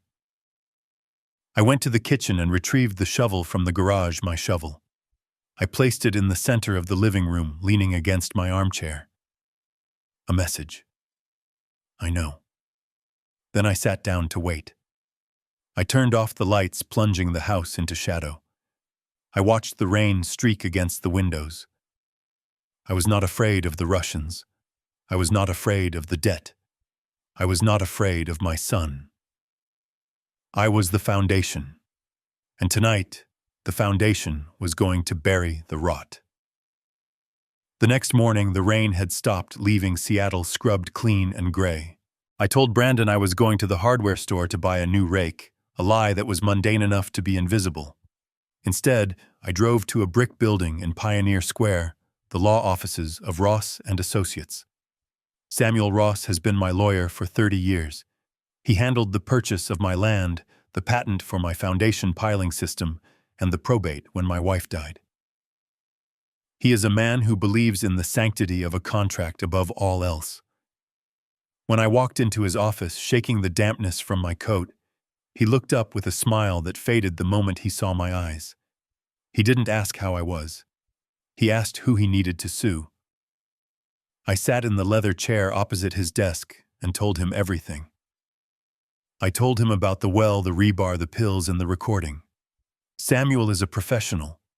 He didn't gasp. He didn't interrupt. He just took notes on a legal pad, his pen digging deeper into the paper with every sentence. When I finished, he put the pen down and looked at me over the rim of his glasses. "We need to go to the district attorney Wallace," he said. "This is conspiracy to commit capital murder. We have enough to put them away today." "No," I said. "Not yet. The police are a blunt instrument. They might arrest Brandon, but a good defense attorney will argue entrapment. They will argue that the pills were a mistake, that the rebar was for a project. I need something absolute. I need them to destroy themselves. And I need to buy myself time until the trap snaps shut." I slid a piece of paper across the desk. It was a draft I had typed up on my typewriter at 4 in the morning. I want to update my will, Samuel, and I want to create a revocable living trust. Samuel picked up the paper. He read it. His eyebrows shot up. The St. Francis Sanctuary for Abused Animals. Wallace, you don't even own a dog. It doesn't matter, I said. It's a legitimate 501c3 organization. I checked. They do good work. But that is not the point. Read Article 4, Section C. He scanned down the page. He read the clause aloud, his voice flat and legalistic. In the event of my death, all assets, including the real property at 424 Oak Lane liquid savings and investment portfolios, shall be transferred immediately to the trust. However, this transfer is subject to a condition of cause. If the death is ruled natural caused by disease or old age, the trust receives 10%, and the remaining 90% is distributed to my son, Brandon King. He paused, looking up at me. This seems standard, Wallace. Why is this a trap? Read the next paragraph, I said. He continued reading. If, however, the death is ruled accidental suspicious or occurs as a result of any external trauma, including but not limited to falls, fires, drowning, or vehicular manslaughter, the entirety of the estate, 100% shall bypass the heirs and be vested solely in the St. Francis Sanctuary. Furthermore, any insurance policies held in my name regardless of the beneficiary listed on the policy shall be contested by the estate and directed to the trust for litigation costs. Samuel lowered the paper. He took off his glasses and rubbed the bridge of his nose. I see, he said softly. You are creating a financial incentive for them to keep you alive. Exactly, I said. If I die in my sleep, they get everything. If I die in a tragic accident involving a well or a staircase, they get zero. In fact, they get less than zero because the litigation clause will tie them up in court for years. But Wallace, Samuel said, leaning forward, you know this house is already... I held up a hand, silencing him. I know what the house is, Samuel, and I know what the government is doing next year, but they don't. And that is why this document is the perfect bait. We spent the next 2 hours formalizing the language. We made it ironclad. We used words like irrevocable and perpetuity. We built a legal fortress around my life constructed not of bricks, but of clauses and statutes. When it was done, Samuel printed 2 copies. One was on heavy bonded paper, watermarked and official. We signed it. He notarized it with his heavy embossing seal. Now, I said, taking the second copy. This one I want you to mail to my house. Mark it urgent and confidential. But send it via regular mail so it arrives tomorrow. Why? Samuel asked. Because Monica opens my mail, I said. She steams the envelopes open and glues them back shut. I've noticed the gum on the flaps is always tacky. I need her to read this. I need her to know that if she pushes me down the stairs, she is pushing $5 million into a dog shelter. Samuel shook his head, a mixture of admiration and horror on his face. You are playing a dangerous game, Wallace. You are taunting a tiger. No, Samuel, I said, standing up and buttoning my coat. I am just changing the rules of the hunt. I left the office with the signed original in my briefcase. The rain had started again, but I didn't feel it. I felt armored. I had turned their greed against them. I had created a scenario where my safety was now their number one priority. If they wanted the money, they had to become my bodyguards. They had to make sure I didn't slip in the shower. They had to make sure I didn't choke on a piece of steak. They had to keep me alive to harvest the crop, not realizing that the field was already salted. But the will was only the first layer of the defense. I had one more stop to make. I drove to the bank, not the branch near my house, but the main headquarters downtown. I asked to speak to the manager of the safe deposit department. I accessed my box. Inside lay the deed to my house, the original deed from 30 years ago. I took it out. I looked at it. It was a beautiful document, gold-leafed and dignified. It represented my life's work, and it was now completely worthless. I replaced it with a new document I had received 6 months ago. The document from the Department of Transportation, the eminent domain order. The government was widening the highway. My property, along with 6 others on the block, had been claimed. The check for $3.2 million had been deposited into a blind trust account I had set up years ago for charity. Technically, I was a squatter in my own home. I had a leaseback agreement allowing me to stay until demolition day, which was scheduled for January 1st. I placed the eminent domain order in the very back of the box under a stack of old savings bonds. Then I placed the fake will, the one I had just signed, right on top. If they got desperate enough to drill the lock on my safe deposit box, which I suspected Monica was capable of, they would find the will. They would see the trust fund clause. They would panic. But they wouldn't dig deep enough to find the government order. Greed makes people shallow. They stop digging when they hit the first layer of gold, or in this case, the first layer of bad news. I drove home. The house was quiet. Brandon's car was in the driveway. As I walked past it, I saw the mud on the tires. They had been out, probably scouting the location where they planned to dump my body after the accident. I walked into the kitchen. Monica was there brewing coffee. She jumped when I entered, spilling a little water on the counter. "Wallace," she said, her voice high and tight. "We didn't hear you come in." "I was just running errands," I said. "I went to see my lawyer." The mug in her hand froze halfway to her mouth. "Your lawyer?" she asked. "Is everything okay?" I smiled. It was the smile of a grandfather who has a secret. "Oh, everything is fine. Better than fine. I just wanted to make sure my affairs were in order. You know, with my health scare yesterday, it made me think. I realized I needed to update my will, to make sure you and Brandon are taken care of." I saw the greed flash in her eyes, warring with suspicion. That's very thoughtful of you, Wallace." "Yes," I continued, pouring myself a glass of tap water. "I made some changes. Big changes. Samuel is mailing a copy to the house for you to review. I think you'll find it very interesting, especially the part about accidental death." I let the words hang in the air. Accidental death. Monica stared at me. She was trying to read my mind, but I was a closed book. "What about accidental death?" she whispered. I took a sip of water. "Oh, just some standard protective clauses. You know how insurance companies are. They hate to pay out on accidents, so I made sure that if anything unexpected happens to me, the estate is handled in a very specific way, to avoid complications." I finished my water and rinsed the glass. "Well, I'm going to take a nap. All this legal talk is exhausting." I walked out of the kitchen, feeling her eyes boring into my back. I knew exactly what she was going to do the moment I went upstairs. She was going to call Brandon. They were going to spend the next 24 hours agonizing over what that clause meant. They wouldn't dare touch me until they saw that document. I had just bought myself a life insurance policy that didn't cost a dime. I had bought it with their own paranoia. I went into my bedroom and locked the door. I lay down on the bed, but I didn't sleep. I stared at the ceiling fan, counting the rotations. 1, 2, 3. The trap was set.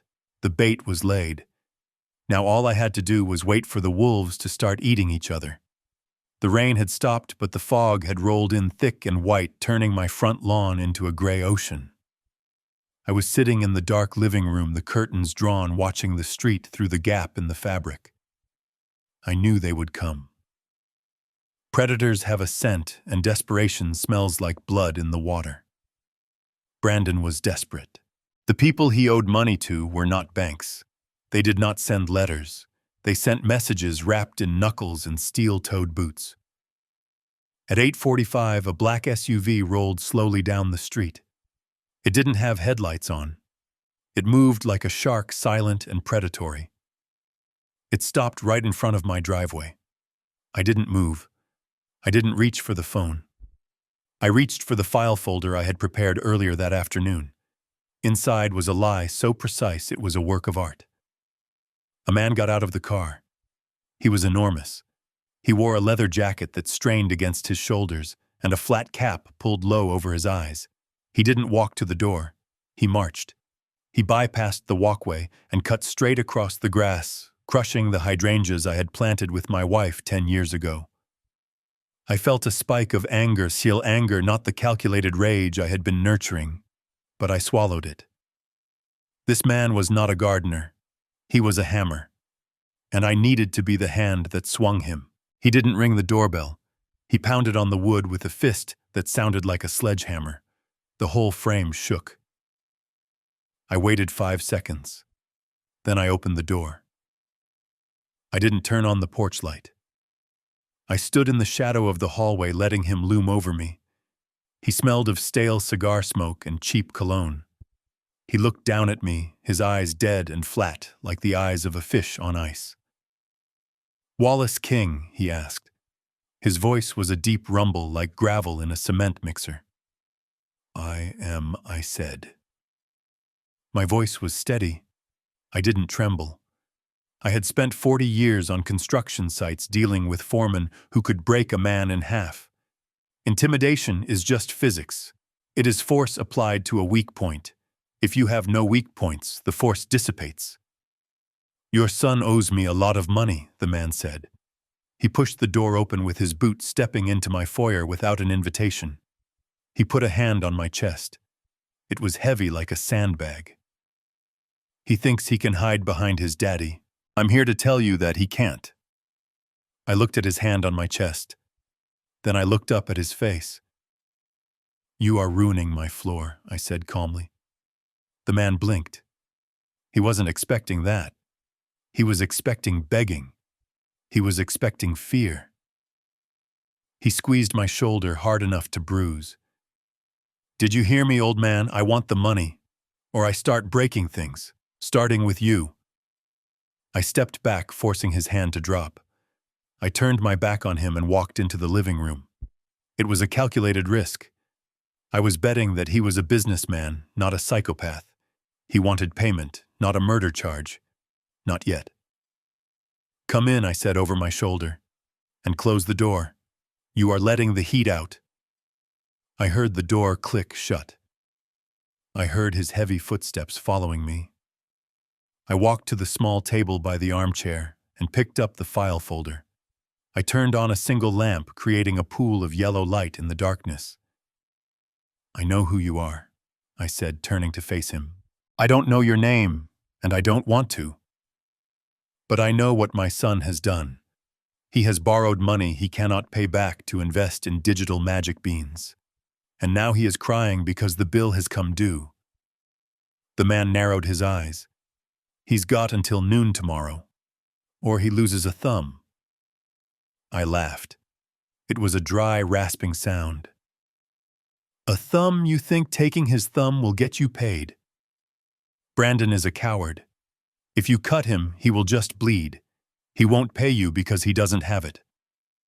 The man stepped closer, his shadow falling over me. "That's why I'm here. He says you have it. He says you're sitting on $3 million in equity." I nodded. "That is true. I am." "Then sign the papers," the man spat. "He said you were being difficult. He said he needs your signature to access the line of credit. Sign it, or I will break every finger on your right hand until you can't hold a pen, and then I'll make you sign with your left." I looked at him with pity. It was the most insulting look I could muster. "You are a professional," I said. "I can see that. So it surprises me that you are so easily manipulated by a liar like my son." The man stopped. "What Brandon told you I refused to sign?" I asked. "Yeah. He said you told him to get lost." I opened the folder. I pulled out a document. It was a forgery I had created on my computer, complete with a scanned logo of my bank and a transaction number. It looked like a wire transfer confirmation. "I signed the papers yesterday morning," I lied. "I liquidated my retirement account. $500,000. I wired it to Brandon's account at 9 a.m. this morning. I told him to pay his debts and never speak to me again. I held the paper out to him. The man snatched it from my hand. He stared at the numbers. He stared at the date. "He has the money," the man whispered. The anger in his voice shifted. It wasn't directed at me anymore. It was shifting targets. "He has had it for 12 hours, I said. "If he told you he didn't, it's because he's trying to keep it. He's trying to play you. He thinks if he sends you here to scare me, maybe you'll think I'm the problem. Maybe he thinks he can run with the cash while you are busy breaking my fingers." The man crushed the paper in his fist. His face turned a dark, violent shade of red. The veins in his neck bulged. "That little rat," he hissed. He swore to me. He cried on his knees. "My son is an actor," I said coldly. "He gets it from his mother. He is greedy and he is stupid. He thinks he is smarter than you. He thinks he is smarter than me." I walked closer to the man. I was entering his personal space now, invading the zone of the predator. "I washed my hands of him," I said. "I paid his ransom. If he hasn't paid you, that is between you and him. But do not come into my house and threaten me. I have done my part. Now go get your money from the thief who is holding it." The man looked at me. For a second, I saw doubt in his eyes. But the paper was convincing. The logic was sound. And most importantly, it played into his narrative. Nobody wants to believe they have been duped. It is easier to believe that a junkie gambler is lying than to believe an old man in a cardigan is playing a 4D chess game. He shoved the crumpled paper into his pocket. He pointed a thick finger at my face. "If you are lying to me, old man, I will come back. And I will burn this house down with you in it." "I am not lying," I said. "I just want him out of my life. And I assume you want the same." He didn't say another word. He turned and stormed out of the house. The front door slammed so hard the windows rattled in their frames. I listened to his footsteps crunch on the gravel. I heard the SUV engine roar to life. Tires squealed on the wet pavement as he peeled away, driving fast, driving angry. He was heading straight for Brandon. I locked the door. I leaned against the wood, my legs suddenly feeling like water. I slid down until I was sitting on the floor of the foyer. I closed my eyes and breathed. I had just signed my son's death warrant. Or at least I had signed the warrant for his soul. The logic was simple. The mechanic would find Brandon. He would demand the $500,000 I claimed I sent. Brandon would deny it. He would tell the truth that I hadn't sent a dime. But the mechanic wouldn't believe him. Why would he? He had the paper. He had the old man's word. He had the anger of being played. Brandon would be cornered. He would have zero options. He couldn't pay money he didn't have. And he couldn't convince a man with a tire iron that his father was the liar. There was only one way for Brandon to survive the night. He had to make the money appear. And the only way to make the money appear was to cash in the insurance policy. To cash in the policy, I had to die. Tonight, I had stripped away his hesitation. I had stripped away his moral conflict.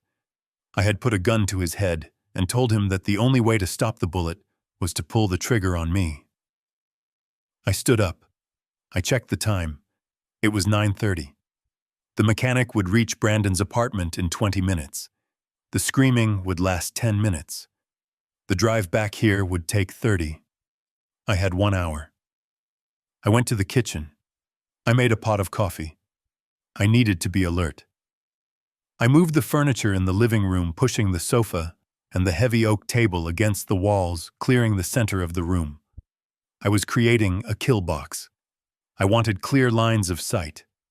Then I went to the basement. I found the main water valve for the house. I turned it off. I didn't want them washing away evidence. I went to the breaker box and put a padlock on the door. If they cut the power, I wanted them to work for it. I walked through the house one last time, checking my traps. The camera in the bookshelf was recording. The audio sensors were active. The trust document was sitting on the kitchen counter right next to the knife block, waiting to be found. I was not a victim. I was the spider in the center of the web, and the flies were buzzing closer. The phone rang. I let it ring. It rang 10 times. Then it stopped. It rang again immediately. I picked it up. Dad. It was Brandon. He was sobbing. He was hysterical. I could hear the wind rushing past the phone. He was driving. Dad, you have to help me. He's here. He says you sent money. He says you lied to him. He's going to kill me, Dad. I didn't answer. Dad, please tell him you didn't send it. I held the phone away from my ear. I listened to the panic in his voice. It was the sound of a child who realizes the monsters are real. I'm sorry, Brandon, I said softly. I don't know what you're talking about. I'm going to bed. I hung up. I unplugged the phone from the wall. That was the final push. He was coming. And he wasn't coming to talk. He was coming to tear the house apart to find the money he thought I was hiding, or to kill me to get the payout he needed to survive the morning. I sat down in my armchair in the dark. I placed my hands on my knees. I waited for the sound of breaking glass. I was ready. The hounds had been unleashed, and they were leading the hunter right to my door. The storm outside was not just weather anymore. It was a shroud, a heavy velvet curtain drawn across the stage to hide the violence of the final act. I sat in my armchair in the corner of the living room, shrouded in shadow, invisible to anyone who did not know where to look. I had been sitting there for 3 hours. My legs were stiff, but my mind was vibrating with a cold, crystalline clarity.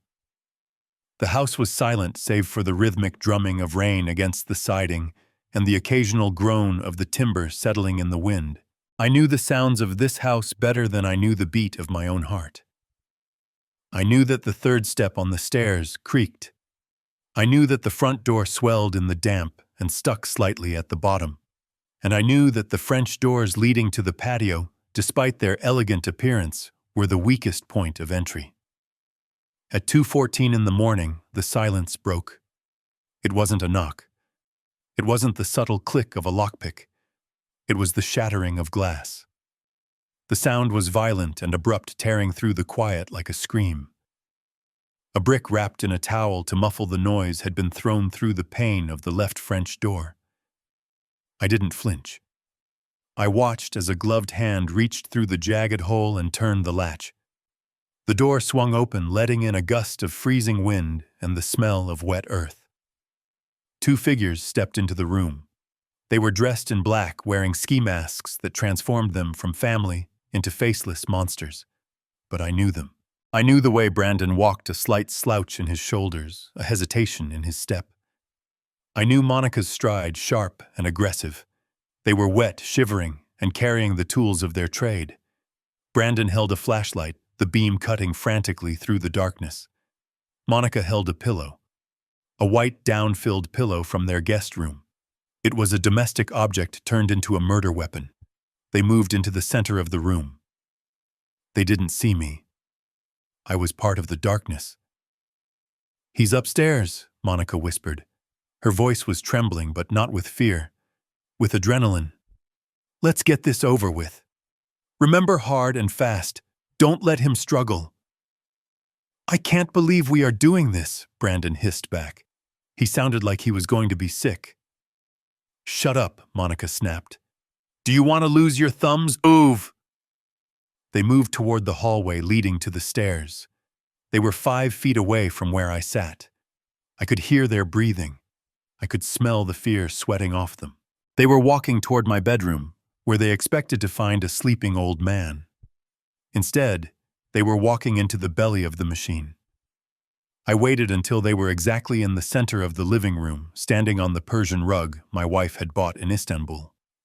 This room was designed with a sunken floor 2 steps down from the hallway and the kitchen. It was an architectural feature I had always loved. Tonight, it was a containment cell.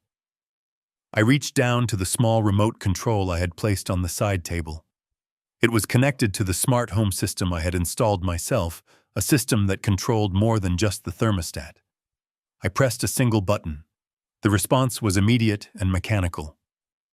First, the magnetic locks on the hallway door, and the kitchen entrance engaged with a heavy audible thud.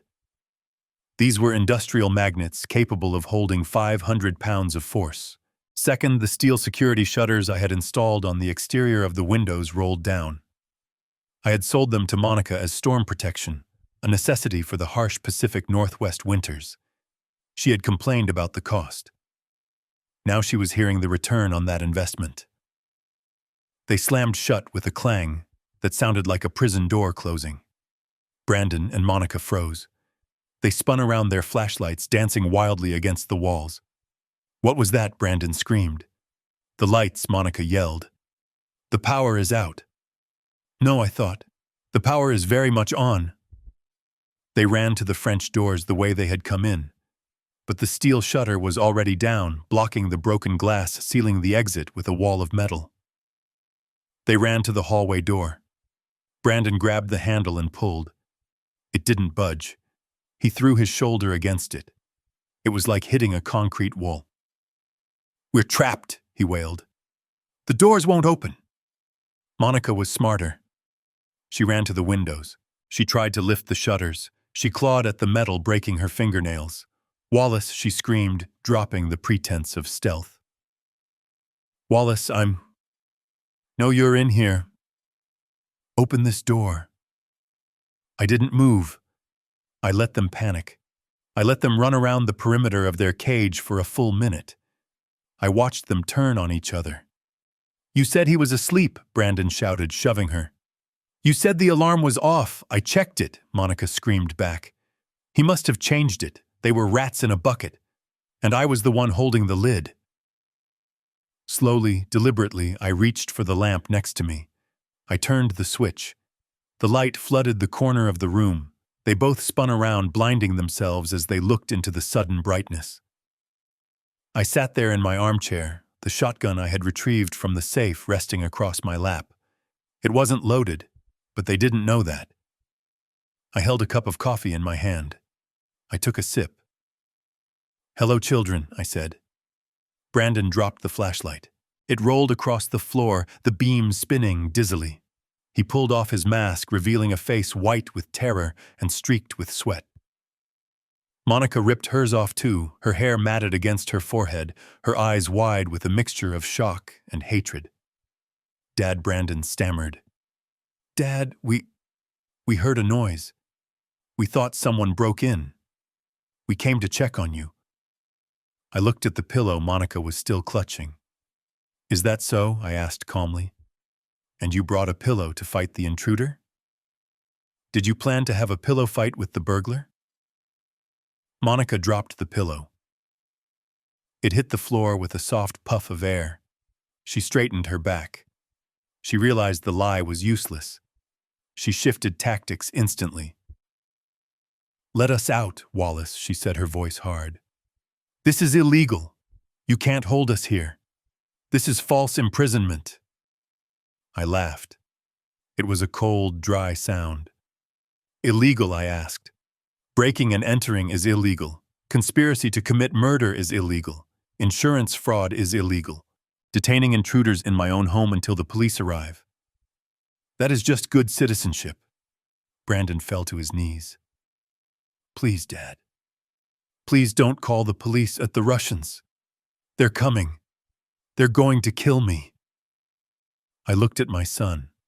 I looked at the man who was willing to smother me to save himself. "I know," I said. "I met your friend with the leather jacket. We had a nice chat." Brandon's jaw dropped. You met him?" "Yes," I said. "I told him I gave you the money. I told him you were hiding it." Brandon stared at me. The realization hit him like a physical blow. He understood now. He understood that the mechanic coming after him was my doing. He understood that I had orchestrated the pressure that drove him here tonight. You set us up, he whispered. I stood up, placing the shotgun against the chair. I didn't set you up, Brandon, I said. I just inspected the foundation. And when I found rot, I exposed it. I walked toward the glass partition of the living room, staying safely on the raised hallway level, looking down at them in their sunken pit. The police are already on their way, I said. I triggered the silent alarm 5 minutes ago. But before they get here, there is something you need to see. I picked up the remote again. I pointed it at the large flat-screen television mounted above the fireplace. Turn it on, I commanded. The screen flickered to life. It wasn't a TV show. It was a live feed from the camera I had hidden in the bookshelf. It showed them right now standing in the trap. But then I switched the input. The screen changed. It showed a video file. It was the recording from the car. The audio filled the room, amplified by the surround sound speakers. Use the pillow. It's cleaner. We say he died in his sleep. Monica's voice boomed through the room. She covered her ears. Turn it off, she screamed. I turned the volume up. He is a senile old man who got lucky. I watched them. I watched the evidence of their soul-deep corruption play out on the screen above their heads. They were stripped bare.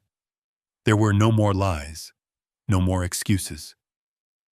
I am not senile, Monica, I said over the recording. And I am not lucky. I am an engineer, and you just walked into a structural failure. The sound of sirens began to wail in the distance, getting louder with every second. The flashing blue and red lights began to dance against the steel shutters, bleeding through the cracks. Brandon looked at me, tears streaming down his face. Dad, he sobbed. I'm sorry, I'm so sorry. I looked at him. I felt a pang of sadness, but it was distant, like a memory of a pain I used to have. I know you are son, I said. You are sorry you got caught. I turned my back on them and walked toward the front door to let the officers in. I left them in the cage with the sound of their own voices plotting my death playing on a loop. The heavy oak door to the hallway clicked shut behind me, sealing with the finality of a coffin lid. The magnetic locks engaged with a thud that vibrated through the floorboards. I stood in the foyer, adjusting my cuffs, listening to the muffled screams of my son and his wife trapped in the sunken living room. They were pounding on the thick glass of the partition, their faces twisted into masks of primal panic. But I did not turn back. I did not need to see them to know what was happening. I had choreographed every second of this finale. As I walked toward the front door to greet the approaching sirens, I knew exactly what was playing on the large-screen television above the fireplace behind me. The audio recording of their conspiracy had ended, but the show was far from over. Inside the trap, the screen flickered. The jagged lines of the audio waveform disappeared, replaced by a high-definition video I had recorded yesterday morning in my study. On the screen, I appeared. I was wearing my best charcoal suit, sitting behind my mahogany desk, looking calm, collected, and very much alive. I looked down at them from the digital perch, a ghost haunting them, before I was even dead. Hello again, I said from the screen. My voice filled the room, drowning out their frantic pleas. If you are watching this, it means the police are 5 minutes away. It means you are trapped. And it means you are confused. You are wondering why I did this. You are wondering why a father would destroy his own son. On the screen, the digital version of me leaned forward, clasping his hands. You think I did this out of anger. You think this is revenge for the pills or the well or the shovel. But you are wrong. This is not revenge. This is accounting. You see, Brandon, you and Monica made a business decision. You decided that my life was an asset to be liquidated. You ran the numbers. You calculated the value of the house, the value of the insurance, and you weighed it against the value of my breath. And you decided I was worth more dead. The image on the screen changed. It cut to a document. It was a high-resolution scan of the deed to the house. You wanted this, I narrated. The video zoomed in on the legal description of the property. 424 Oak Lane, 3 acres, Victorian construction, market value $3.2 million. This was your holy grail. This was the solution to your gambling debts, your lifestyle, your greed. You were willing to impale me on steel spikes to get this piece of paper. Brandon and Monica, huddled together in the center of the room, stopped screaming. They stared at the screen, mesmerized by the image of the prize they had killed for. But there is a rule in engineering, I continued. Always check the foundation before you build. You checked the market value, but you didn't check the ownership. The image on the screen changed again. It was a letter. It was stamped with the official seal of the Washington State Department of Transportation. The header was bold, an undeniable notice of eminent domain. I let the image linger there for 10 seconds. I wanted them to read every word. I wanted it to burn into their retinas. You see, I said, my voice dropping to a conversational tone. The government is widening the highway. They needed this land. They approached me 6 months ago. They didn't ask if I wanted to sell. They told me they were taking it. That is what eminent domain means, Brandon. It means the state takes what it needs. The video cut back to me sitting at my desk. I held up a check. It was a government check, green and utilitarian. They paid me, I said. $3.2 million. The deal closed 4 months ago. The money was deposited. The title was transferred. For the last 4 months, I haven't been the owner of this house. I have been a tenant. I signed a temporary occupancy agreement, allowing me to stay until January 1st. Do you know what happens on January 2nd? I paused for effect. Bulldozers, I said. This house, this beautiful structure, this cage you are standing in right now is scheduled for demolition in 3 weeks. It is going to be a pile of rubble. It is dust. I watched the realization hit them. I couldn't see it with my own eyes anymore, but I knew it was happening. I knew Monica's legs were giving out. I knew Brandon was gasping for air. The house they had tried to kill for didn't exist. They had committed attempted murder for a phantom. And the money I asked from the screen. I know that is what you are thinking. The $3 million is still in the bank, right? I am your heir. I still get the cash. I shook my head slowly on the video. I knew you were coming, I said. I knew you were wolves. So I made a donation. The screen flashed to a receipt. It was a transfer confirmation from my bank. The recipient was listed clearly, the Veterans of Foreign Wars and the St. Francis Animal Sanctuary. The amount was $3,200,000. Balance remaining in my account, $4,000. Enough for a funeral, but not enough to pay a Russian loan shark. I gave it all away, I said. Yesterday. While you were buying rebar at Home Depot. I was wiring my fortune to people who actually have honor. I would rather see that money buy dog food and prosthetic limbs than see it pay for your BMW. The digital Wallace leaned back in his chair. So here is the math, Brandon.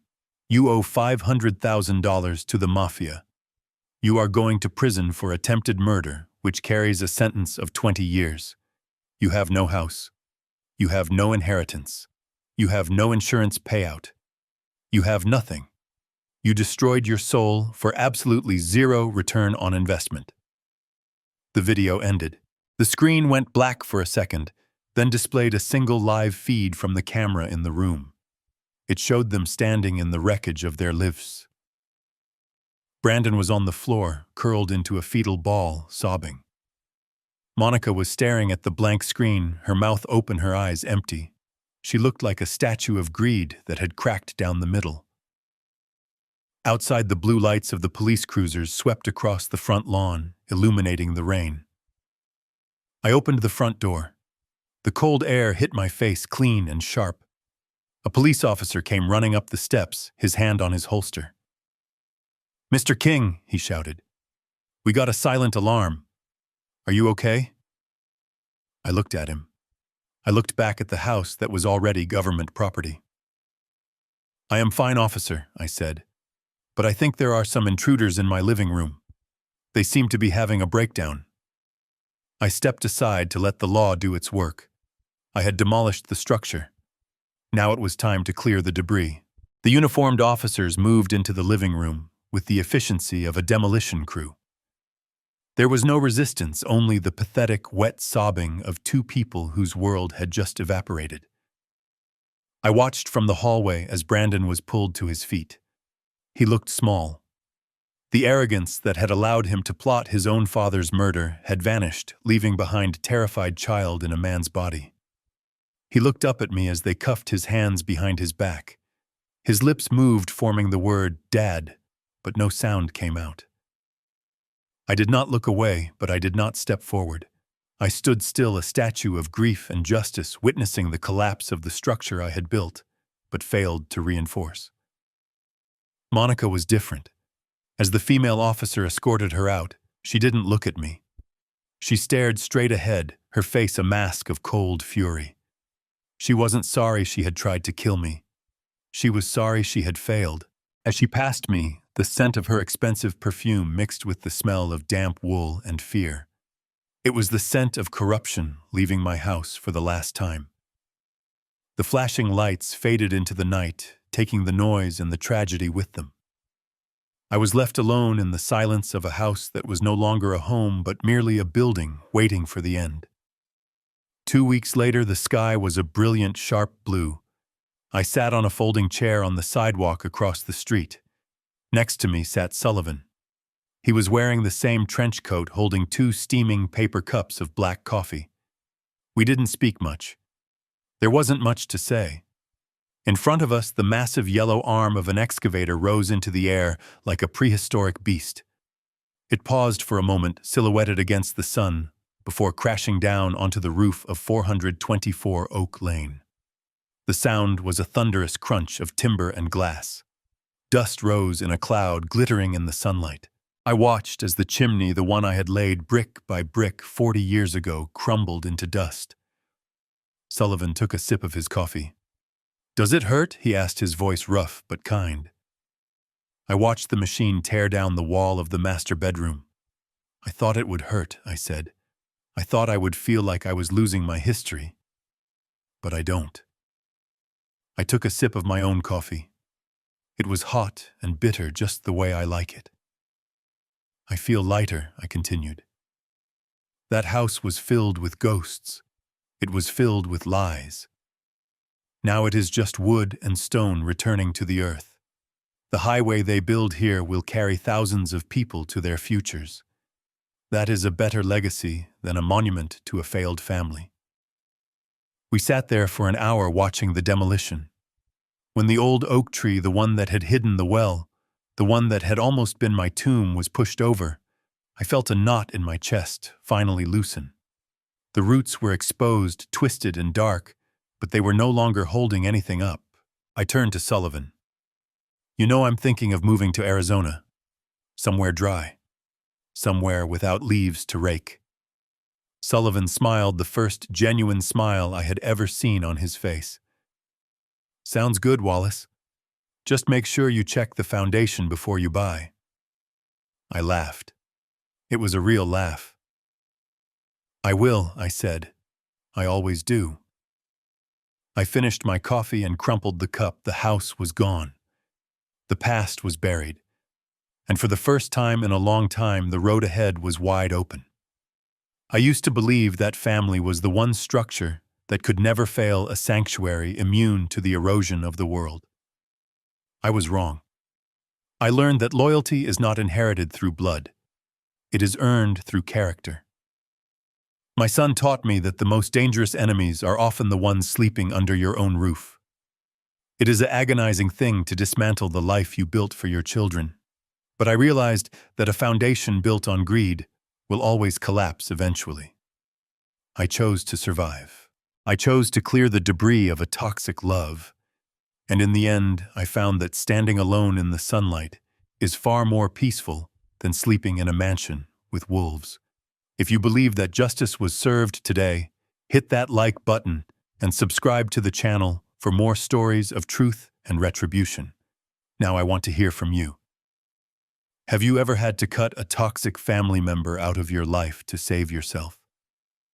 Share your story in the comments below. I read every single one.